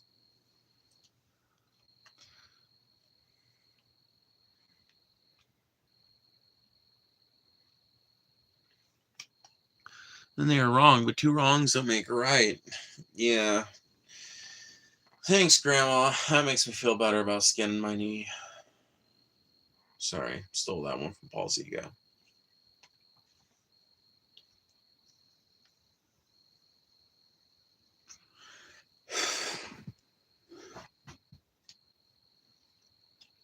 Dude, you know what? Some of the people that know me from the DFF community and watch my chat, I bet they appreciate the fuck out of the fact that I am just an endless font of obscure DFF references and obscure DP references. Way more obscure than the people that just meme shit constantly.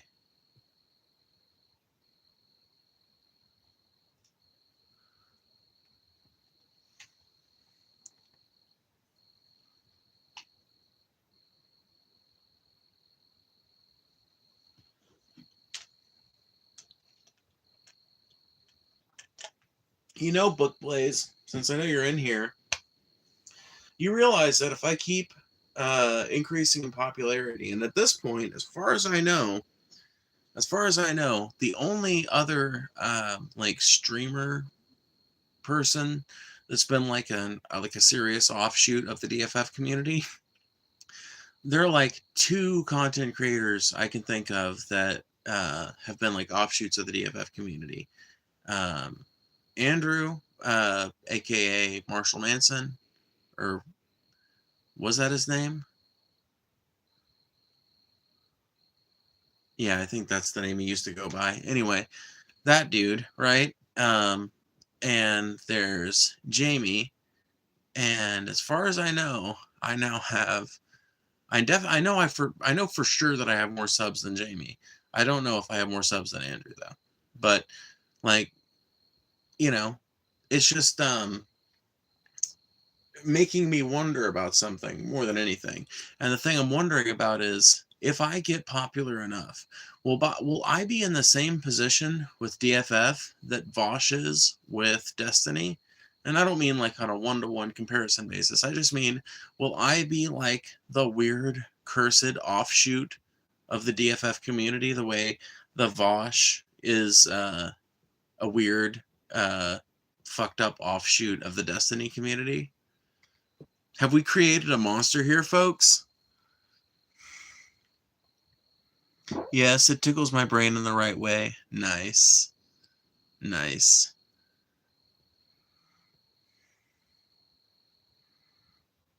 Yes, it tickles my brain in the right way. Nice. Fuck yeah.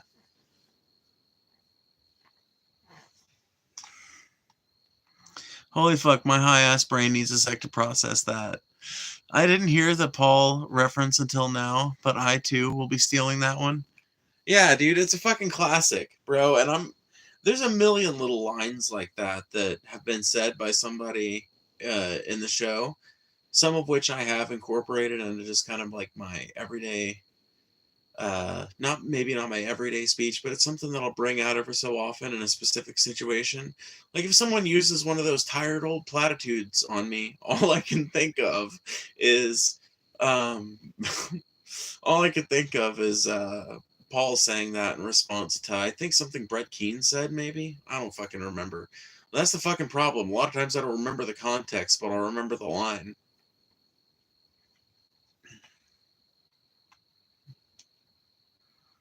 No, you're much better than Boosh. Okay, thank goodness. I think that it's certainly true. Lots of people who claim to be Christian are religious hypocrites and spew lots of hate, but I'm a Christian because I believe Jesus is God and he died and resurrected. I heard this argument yesterday. What do you think? If Christ were dead, he would no longer act in the world, but people still experience his transformative power and presence. Therefore, Christ is alive. Um, well, to think he's alive kind of violates the Christian framework, but I get what you mean. I think to think he is alive would probably be considered heresy by a lot of people, because it implies a more complex framework than what Christianity implies. And in the world of Christianity, things are very black and white. But in the world that you are describing, where an idea can keep something alive, where something can continue effectively to act. Like, if you think about it, the founding fathers of America are still alive. In a sense, they're still alive in what my friend Frey would call the right slope. They don't exist on the left slope anymore. They're dead on the left slope. But on the right slope, they're completely alive. And they still have a whole lot of sway over the modern day. Ultimately, they're the reason why uh, American gun laws are the way that they are. And they're the reason why American freedom of expression laws are the way that they are, etc., etc.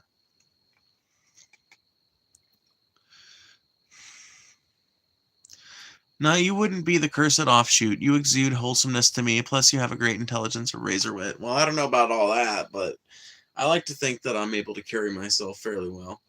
I don't know that there's a whole lot of wholesomeness to me, honestly. I feel like there's quite a bit of, like, you know, I can definitely be a bit of a pig sometimes, but I feel like on the whole, I would say I'm usually more wholesome than not.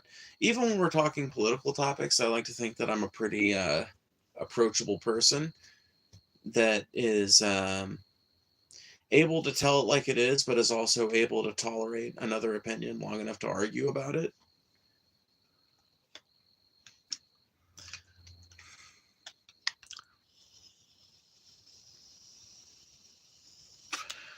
Life is hard, but if you believe you are a sinner in need of a savior, then maybe check out this guy named Jesus. Well, I don't believe I'm a sinner in need of a savior. In fact, I think to think so is really weird, honestly. In my opinion. You don't have to feel that way. But in my opinion, thinking you are fucked up from birth and need to be saved is wrong. I'm going to go ahead and end this poll. Unfortunately, the no's have it.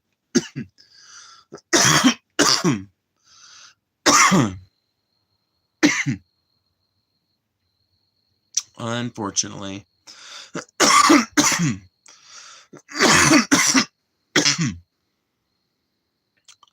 Why did God make the air we breathe go through the same passage that we shove food into? That's a great question, too. Why is that a feature of life in general? See, if you ask science, you can get a very clear answer about that. Well, because they all evolved from the same function.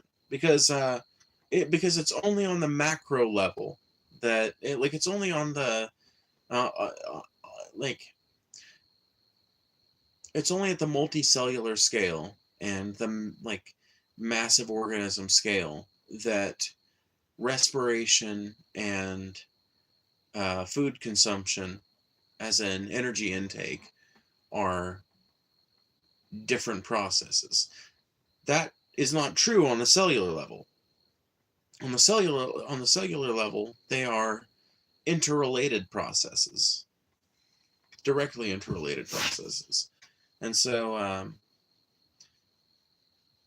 as creatures became more complex, some of those features, um, got specialized to specific systems, but ultimately, they all evolved from the same basic fucking orifice. Which, in the earliest organisms, there would have just been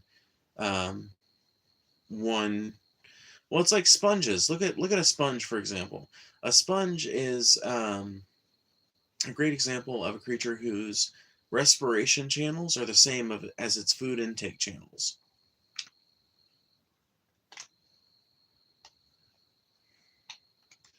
Phoebes, what experiences have you had with ego death? Anything that was educational and enlightening to you?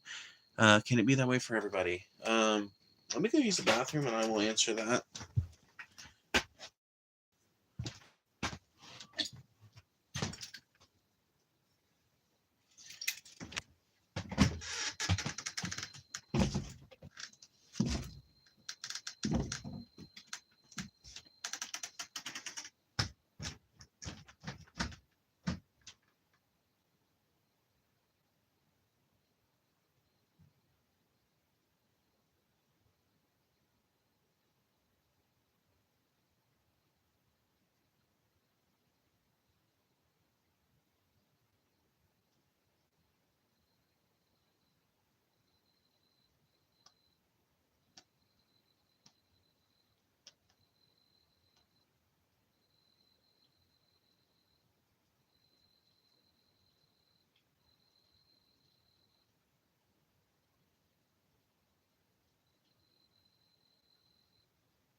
Okay.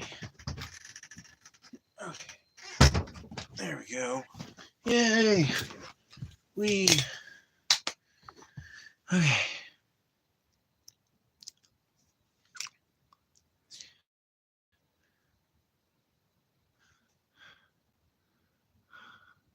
Woke Smeed. Yeah. Yeah, dude. Yeah, hell yeah. Anyway, ego death. So,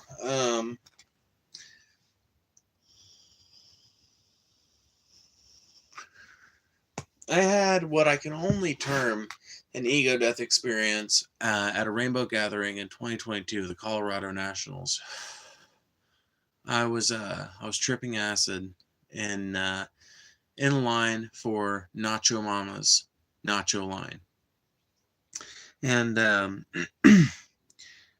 I was super fucking excited for the nachos. But when we got there, I was real high. I was real fucking high, and I just wanted to sit down. But my road dog knew that, well, if they got in the line right then, it was going to be really long, and that most probably they would have a chance to get in the line after it had gotten a little smaller. And so they hung out with me for the first few minutes. And I think that that's what really started me on the path down to like this ego death experience, because we were able to just hang out and it just be me and them. And people kept walking by us, but it was weird, right? I was looking up at these people as I'm laying on the grass next to this, and I'll never forget the lighting either, because acid does funny things to your vision. Acid can make it look like there's more lighting than there actually is. It can make it look like there's less lighting than there actually is. It'll do funky things with that. And so I remember the area being lit as if there were tiki torches around, but when I really think about the image, I don't see any fucking tiki torches. I just remember there being some string lights and some shit like that. So I think it was actually way lower light than I remember. But I do remember some people having like flashlights on and stuff, and the glare of flashlights shining against human skin can kind of make a little bit of an orange glow. But anyway, we sat there and I kept looking up at these people, and I swear to God that most of them were like not looking at us. But that was weird to me, because in my mind I'm like, I'm a crazy fucking, oh my God, I'm such an embarrassment right now. I'm a crazy fucking hippie that's just lying on the fucking side of this you know this food line at Rainbow. What a mess I am. And nobody's even looking at me. I mean, do I even exist? Am I even real? Do I even exist? Or wait, what if I'm dead? And then that thought, right? And I was verbalizing it with my road dog, and they were like, "You're not dead." And I was like, "No, you don't get it. I'm I'm dead, and it's the most wonderful thing ever. I have nothing to be angry about and nothing to look forward to, nothing to worry about, nothing to be anxious about." And it was this moment of profound joy, because I genuinely in that moment felt like I had somehow somehow I had died, but it hadn't hurt at all, and now I was in the afterlife, and ultimately I had nothing but reflection in front of me. And um,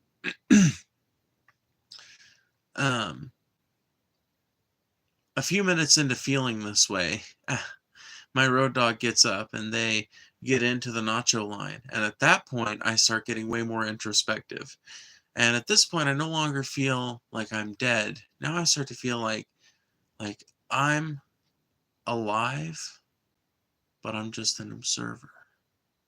I'm just sitting here, and nobody's paying any attention, because it's normal to be a crazy hippie here. And all of this is going on as if I wasn't here, as if I was anyone else. And look at all the joy, and they're unperturbed by my existence. And it was just like this this very introspective chain of thoughts that basically began at, okay, I'm here and this is normal, and ended at, oh my God, I'm here, this is normal, and everything's okay because I'm here and this is normal. And, like, honestly, I used to have a lot less. I used to have a lot less confidence, and I guess faith. Well, I've always had a fair amount of confidence, but I used to have a lot less faith in myself before a few different moments like that. But that one feels formative in my mind when I think back on it. It feels formative in my mind because it was one of the first moments when I really realized that people weren't repelled by me, that they actually found me kind of funny and entertaining and kind of endearing. Because there were several people that the next day, I had all kinds of people the next day laughing with me about how fucking goofy I was apparently acting. In my memories, I'm not acting that fucking goofy that night. But I guess I was just a riot to everybody I was around that night, which is great. I love that. I love that I'm remembered as the crazy LSD abusing hippie peace activist, one of several at the Colorado gathering in 2022. I'm glad. I'm glad I'm one of those folks.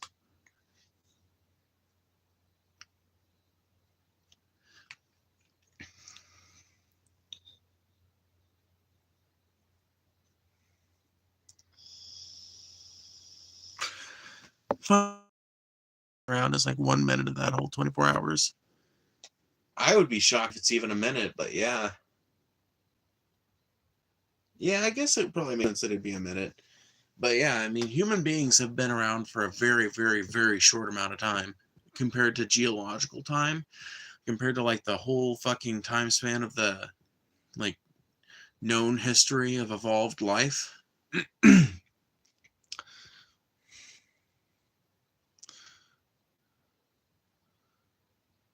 Also, the Hatzegopteryx is or was the biggest flying thing. Hatzegopteryx. What the fuck was the Hatzegopteryx? Because I thought the Quetzalcoatlus was the biggest flying thing.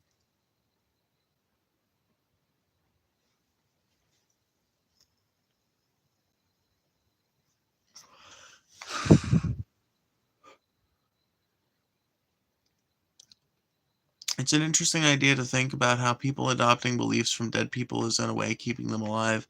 But that's the argument I showed was trying to say. Well, I think what you're trying to say is the fact that people are. Well, here's the thing. I feel like what you're trying to say is attempting to quantify something we couldn't possibly quantify, right?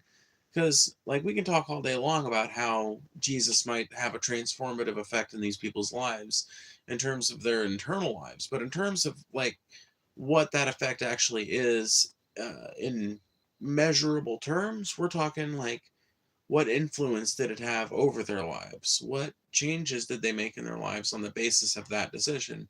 Therefore, what influence did that person's beliefs have in forming the person in the future's beliefs?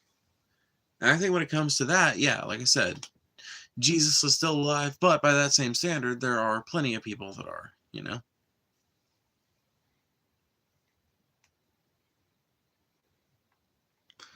Dead people can't act, thus Jesus is alive. Right, but the same mechanism by which you claim Jesus is acting in the modern day, um, the same mechanism you claim that by which you claim Jesus is acting in the modern day is a mechanism that you could ascribe to any influential dead figure.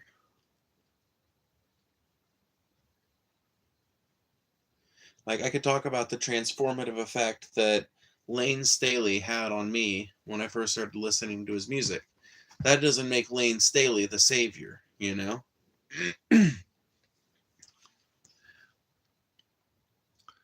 It's kind of an argument from personal experience, right? And like, honestly, a lot of times those just fall on deaf ears for me, you know? Tupac lives on through his music type shit. Yeah, exactly. And I do think that people live on through the influence that they were able to have on the generations after them. But I don't think it's the same as being physically alive. I don't think it's the same as being emotionally alive. I don't think that that person's able to experience things. They're alive still in the sense that their presence is still felt. And the way that their presence is still felt is by the way that they are quoted and referenced, and the way that their works influence the ways that people act and think and speak in future generations.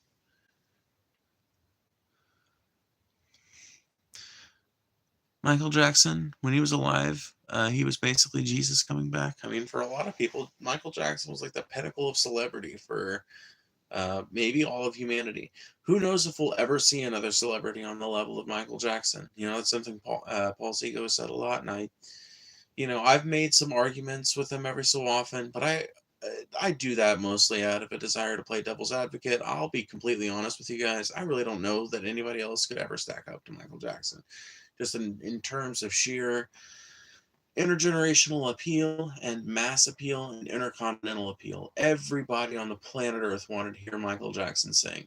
Everybody on the planet Earth wanted to go to a Michael Jackson show. Like the everybody on Earth that wasn't a Sinhalese Indian wanted to see Michael Jackson. So like there will probably never ever be another celebrity like that. Like I know Taylor Swift is one of the few people I could see maybe being a comparison, but honestly she's too niche, even her, because there's still a lot of fucking people that don't like Taylor Swift. In fact, like most fucking cis men are not fans of Taylor Swift, and that's not something that was true of Michael Jackson. Michael Jackson had all kinds of cis men who liked him, all kinds of cis women who liked him, all kinds of queers who liked him, you know?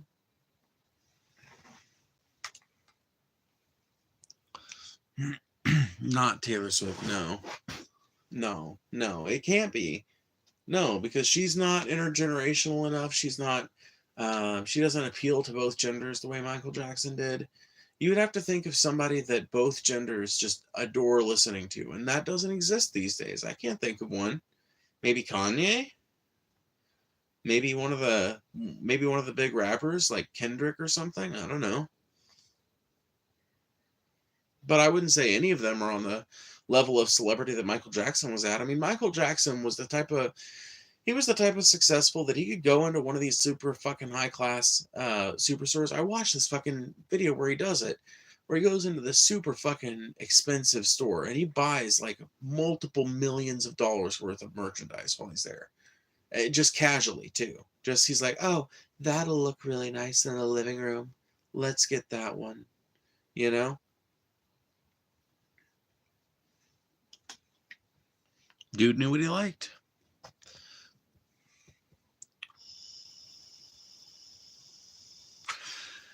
That's true about TS. People either love her or hate her, but MJ was loved, not really ever hated. Exactly.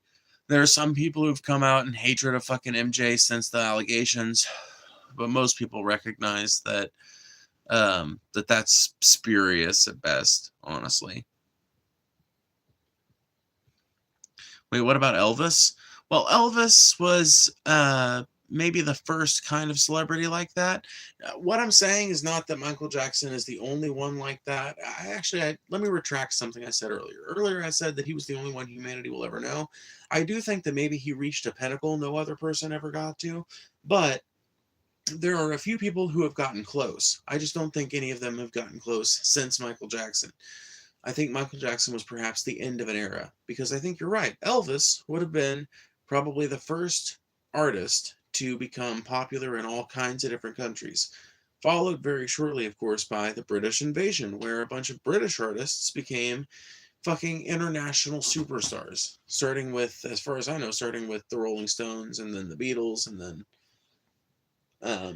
or maybe I've got that backwards. I don't remember. But point is,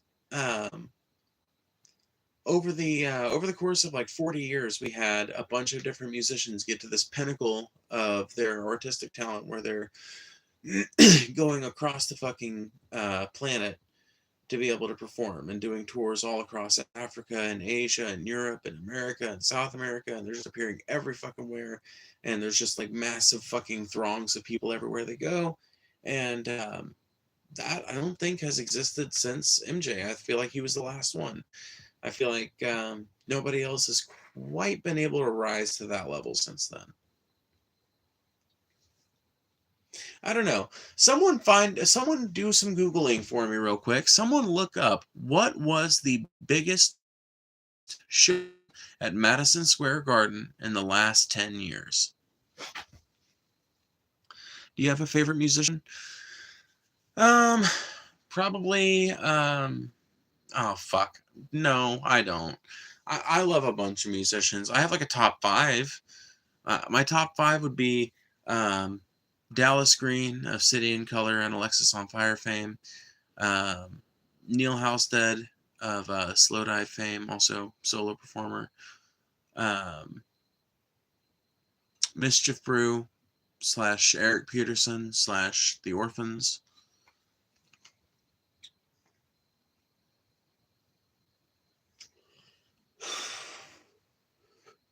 Gregory Alan Isakov. And I would probably say Iron and Wine would fill that out the rest of the way. Also, I think a bunch of monkeys got their hands on some magic mushrooms and then developed big brain.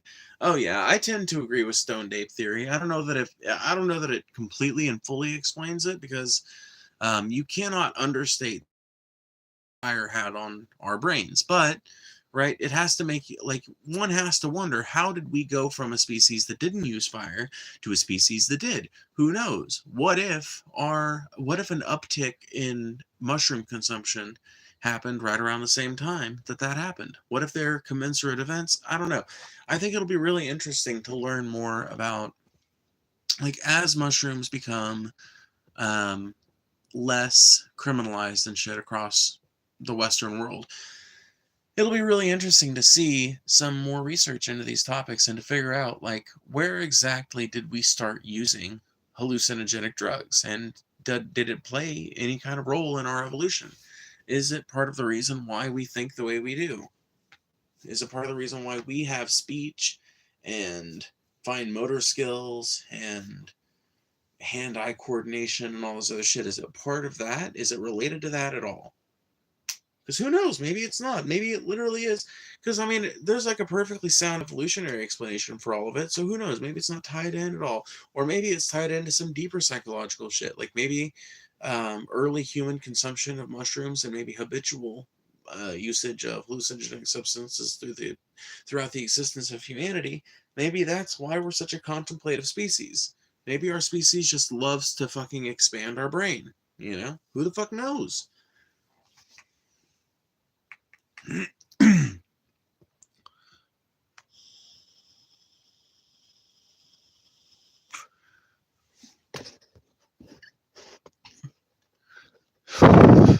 Should we use MJ's DNA to clone him and try and get him to dance around and stuff again? Hell no, dude. Hell no. I don't like that idea. I don't like the idea of cloning anybody without their consent. The stoned ape theory is very interesting, but I'd be a little surprised if it was proven to be true. I don't know. Why? Why, femboy? Because to me, it's not hard to imagine. Because, I don't know, like, I don't know, dude. I love talking about this shit, though, so let's talk about it, right? How prone to influence do you think the process of evolution as it's applied to the human brain is? Like, how prone to influence is that process? Because I'm of the opinion that what we might term a ritual behavior or a repetitive behavior or like a culturally repeated behavior on a long enough time scale becomes instinct. And I feel like my understanding of the evolution of the brain kind of backs that up. And so if you think about it, repetitive and consistent use of psychedelics in early human tribes may actually have led to certain levels of at least differently patterned cognition. Google said Billy Joel at Madison Square Garden in the past decade. Billy Joel, huh? Billy Joel of Piano Man fame? Yeah, see, no. I do not. I refuse to believe that the fucking Piano Man is on the same level as fucking Michael Jackson. Sing us a song, the Piano Man. Sing us a song tonight. For you're on the hook for a melody. And you've got us feeling alright. La da da da la da da. I thought I meant Billy This Dick. Oh yeah, we did. We actually did. But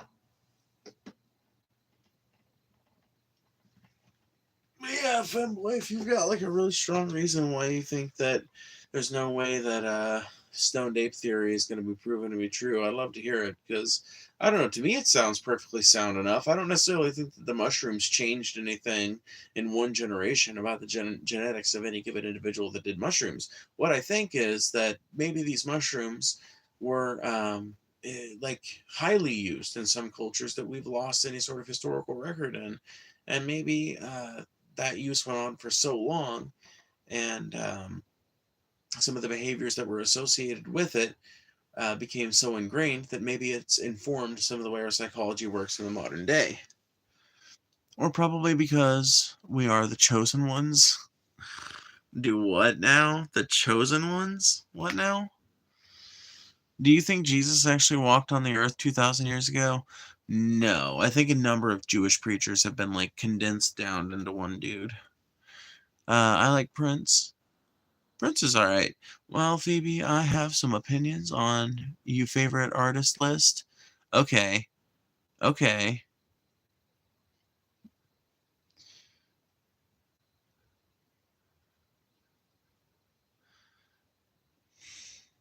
Animals enjoy intoxicating substances currently. Lemurs chew on bugs that make them hallucinate, but it doesn't seem to accelerate their evolution.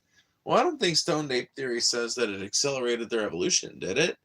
I think it's just like I thought the idea is that it helped to induce changes in our brain structure that made us a more social species. That's what I thought stoned ape theory was. Because that's my okay. If that's not what stoned ape theory is, then here's the fucking Phoebeophilia stoned ape theory.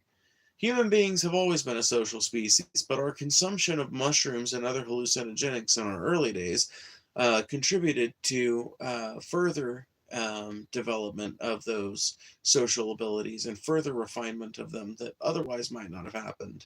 There we go. There's my fucking uneducated ass, unscientific, based on my stonery conjecture at 2:30 in the morning theory on stoned apes.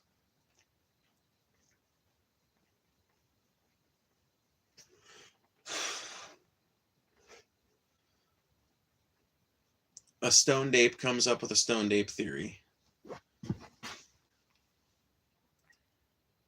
In my humble opinion, I should have been on that list. I made that damn Phoebe Opie song. Aww, Casey. Well, you have to understand, for me, that top 5 list shit is so fucking hard anyway, because, like, I'm mostly trying to. You realize, Casey, that honestly, I don't even listen to 4 of the artists on that list hardly anymore, but when I play my guitar, I can hear their playing and my playing. Like, I'll hear it all the time. Even when I'm not trying to, you know, like the way I play a lot of picked songs.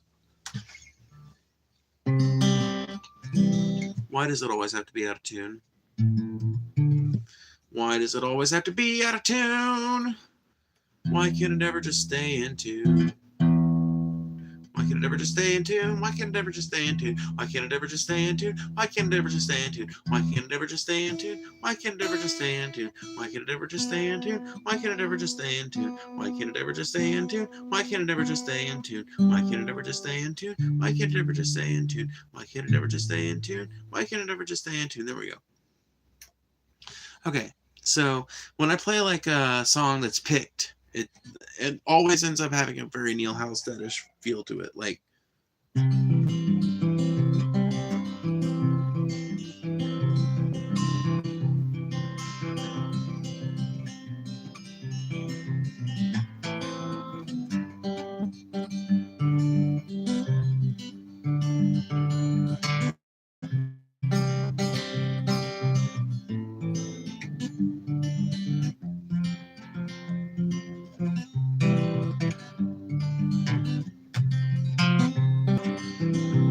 right? So that's the Boxer by Simon and Garfunkel, but I play it with a very Neil Halstead-esque kind of picking pattern.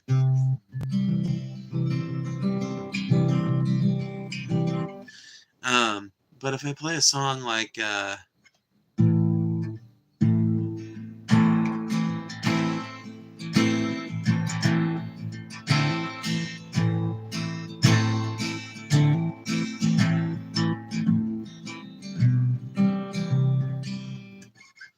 or a song where I'm like actively using this pick, like here, let me do it like this. So, City and Color is probably my other main inspiration when it comes to guitar, and like I'll just play a City and Color song, at least a little bit of it, to give you an idea of what I end up doing when I'm playing a song like that. Think of a good example song.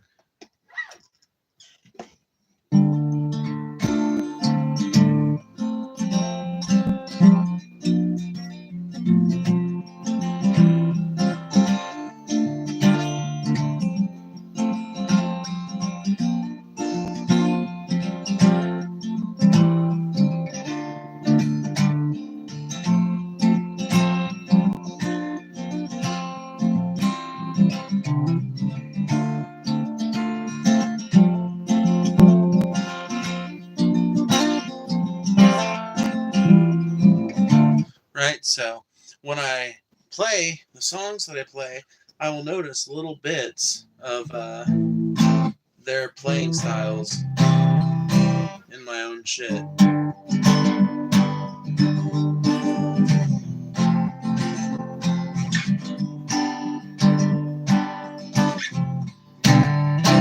And so it feels unfair not to put them in my top 5, right? But ultimately, I don't really listen to them all that much anymore. Gregory Alan Isakov, same thing, you know? I would say my playing style is something like a mishmash of those 3 people, you know?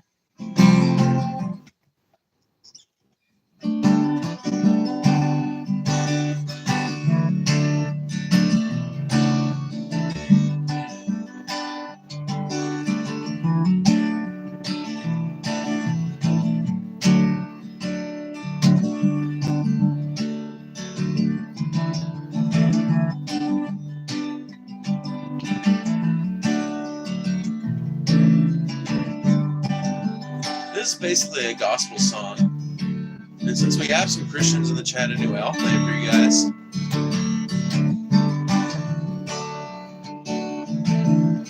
Remember when our songs were just like prayers, like gospel hymns that you called in the air.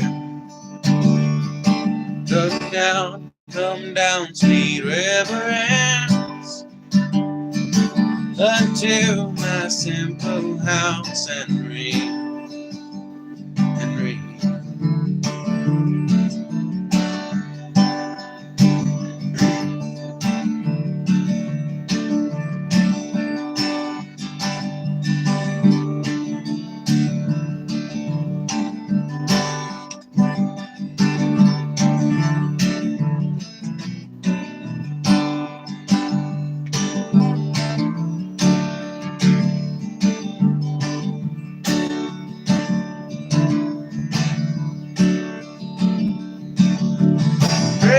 Silver, ring like gold, ring out those ghosts on the Ohio.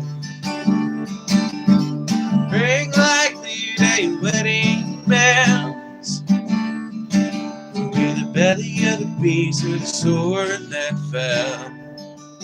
We'll never tell.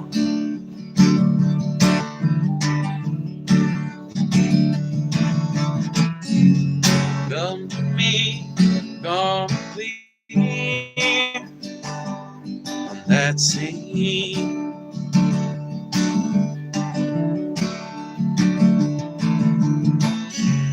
Watch the world spinning waves on some machine.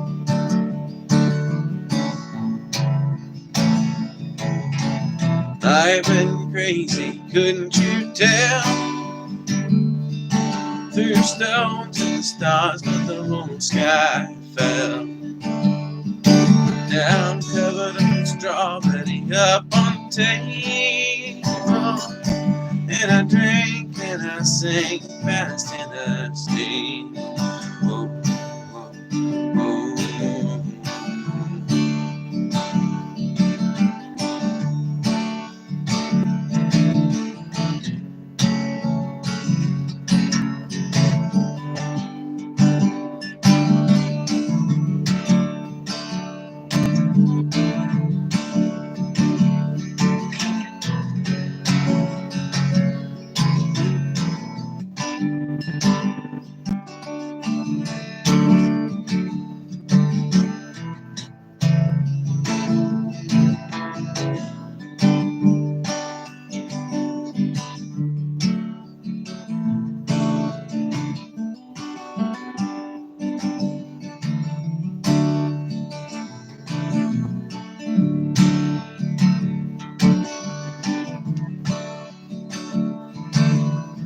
That tall grass grows high and round.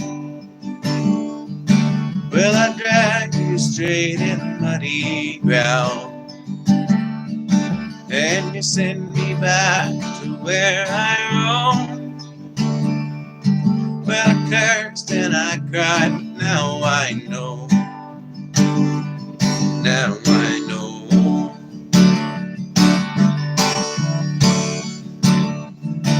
And I ran back to that autumn again. The moon was just us ever back then. Yeah, I ache for my heart like the dead man. It came on with beat and it would and it rained. Yeah, it's ringing.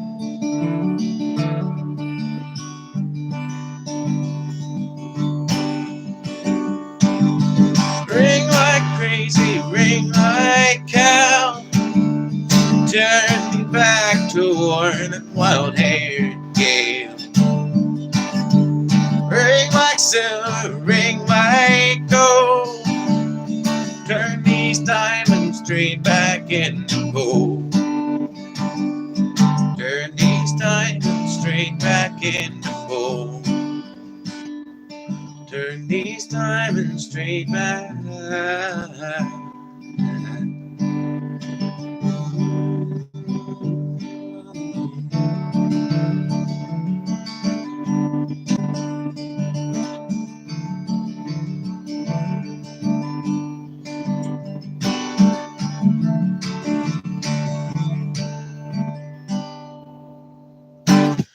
Whee!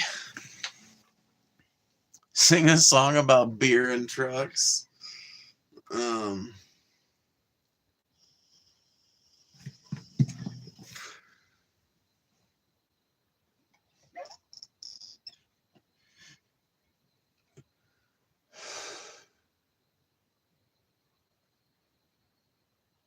Damn it, I can't, because I can't remember the words to Bo Burnham's country song. I could sing the chorus to a song that's about beer and trucks. But then again, you know.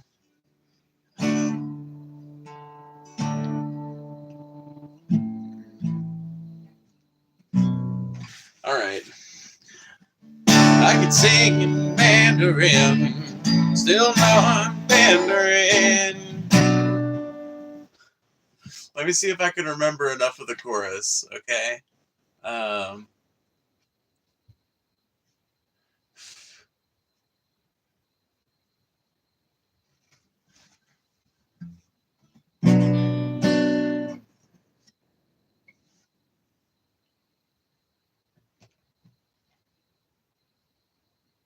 Okay, I've got enough of it in my head. Walk and talk like a field hand, but the boots I'm wearing cost $3,000. I write songs about riding tractors from the comfort of a private jet. I could sing in Mandarin, still know I'm pandering. I write songs for the people who do jobs in the towns that I'd never move to. Hear that subtle mandolin? That's textbook pandering. I like dirt. There you go. Nah, dude, I ain't doing no pop country bullshit. Nah, bro. I got standards. I may be low standards, but, you know, I may have sucked a dick for a shower in my life, but I will not reduce myself to playing fucking bro country, okay? Give me some fucking, cut me some slack.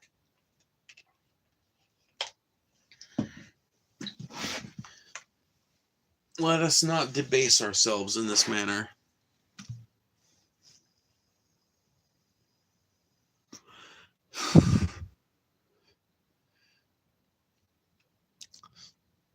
If not, just rap kill shot for me. Yeah, because I don't know if I could play hit 'em up.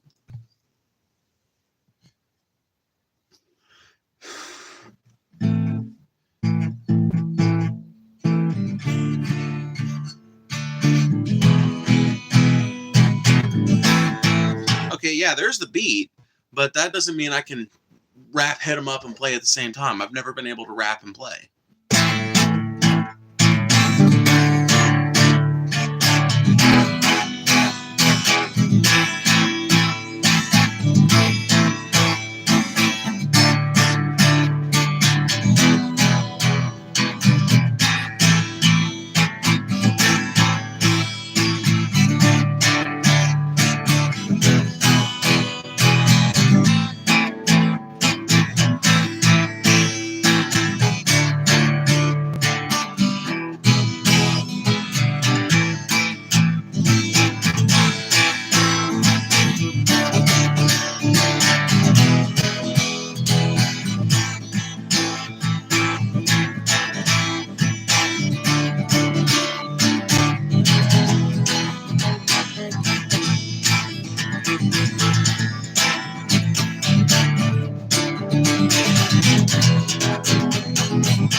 Right? But just because I can play the beat doesn't mean I can fucking rap it over, Like, I would have to have a looper pedal.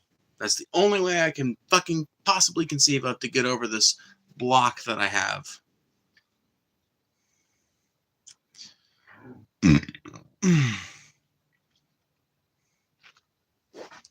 Yeah, I'm gonna need this posted on YouTube. The things I want to do that I'll never get around to, huh? You did ask me to rap Kill Shot, though, and I'll try to rap as much of it as I can. Rihanna just hit me on a text. Last night I left tickies on her neck. What? You just dissed me on perplex. Insult me on a line, compliment me on the next. Damn, I'm really sorry you want me to have a heart attack. Was watching 8 Mile on my note track. Realized I forgot to call you back. Here's that autograph for your daughter. I wrote it on a starter cap. Stan, son, listen, Dad isn't mad, but how you gonna name yourself after a damn gun and have a man bun? The giant smoke, eyes open and undeniable, supplying smoke, got the fire stoked. Say you got me in the scope, but you grazed me. I say one called it in the scope, and you're Swayze. Your reply got the crowd in the roots, so before you die, let's see who can out-petty who with your corny lies. Send me your old Al Kelly, ooh, but you're 45. But I'm 45, and I'm still outselling you. By 29, I had 3 albums that was new. Now let's talk about something I don't really do. Go when someone's daughter's mouth stealing food. But you're a fucking molehill. I'm gonna make a mountain out of you. Ho, chill, like we put the chrome barrel to my bone marrow. Shut up, bitch, you ain't a bow and arrow. Fucking goddamn it. Well, I fucking always fuck up at that part.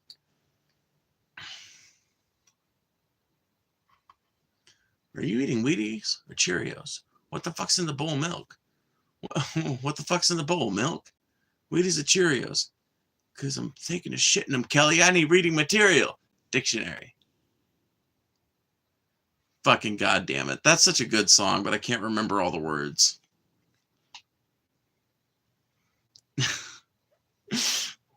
Well, good. All right. Well, with that, I think I've been on here well long enough. for one day. And it's been enough exposure to the internet for one day.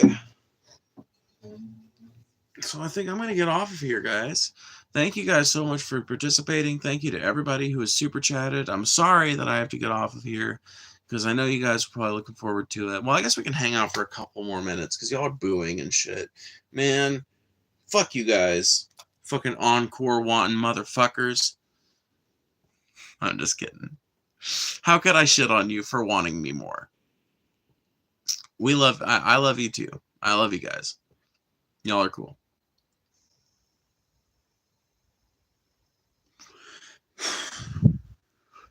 Almost 70 likes. That's amazing.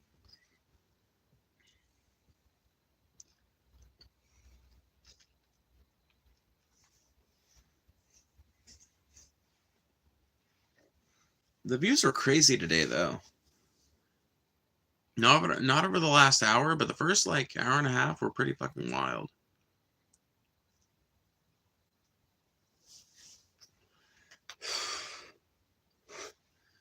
Phoebe is the GOAT. I don't know about all that. I feel like a lot of y'all give me more credit than is due, but you know what? I appreciate you guys because y'all are a welcome reprieve and a welcome contrast against all the like hater energy or whatever. I hate to call them haters because it makes me sound like I'm like offended by them or whatever, but I don't know what else to call a motherfucker that's just like a player hater, you know? Most of my interludes are just going to be you talking like, read this, and it'll just be my third interlude. Well, let me read it better. Let me give you a better read. Most of my interludes are just going to be you talking, like, read this, and it'll just be my third interlude. I'm pretty sure I could just ask you for these, and you record lines into your phone. Well, maybe, you know? I mean, like, I've always wanted to do some voice acting work, and I can do some pretty wild voices, you know? So I've always thought it would be cool to get some kind of, I don't know. I want to get, like, a USB audio interface that I can use to hook up a fucking condenser mic and actually do some serious fucking recording and have it actually sound nice, and also be able to desktop stream and have it sound nice. But there's all kinds of things I need to get. All kinds of things. All fucking sorts of things. All manner of things.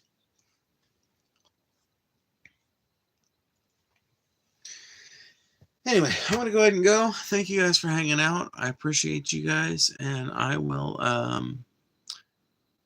see you guys later. Thank you guys for hanging out.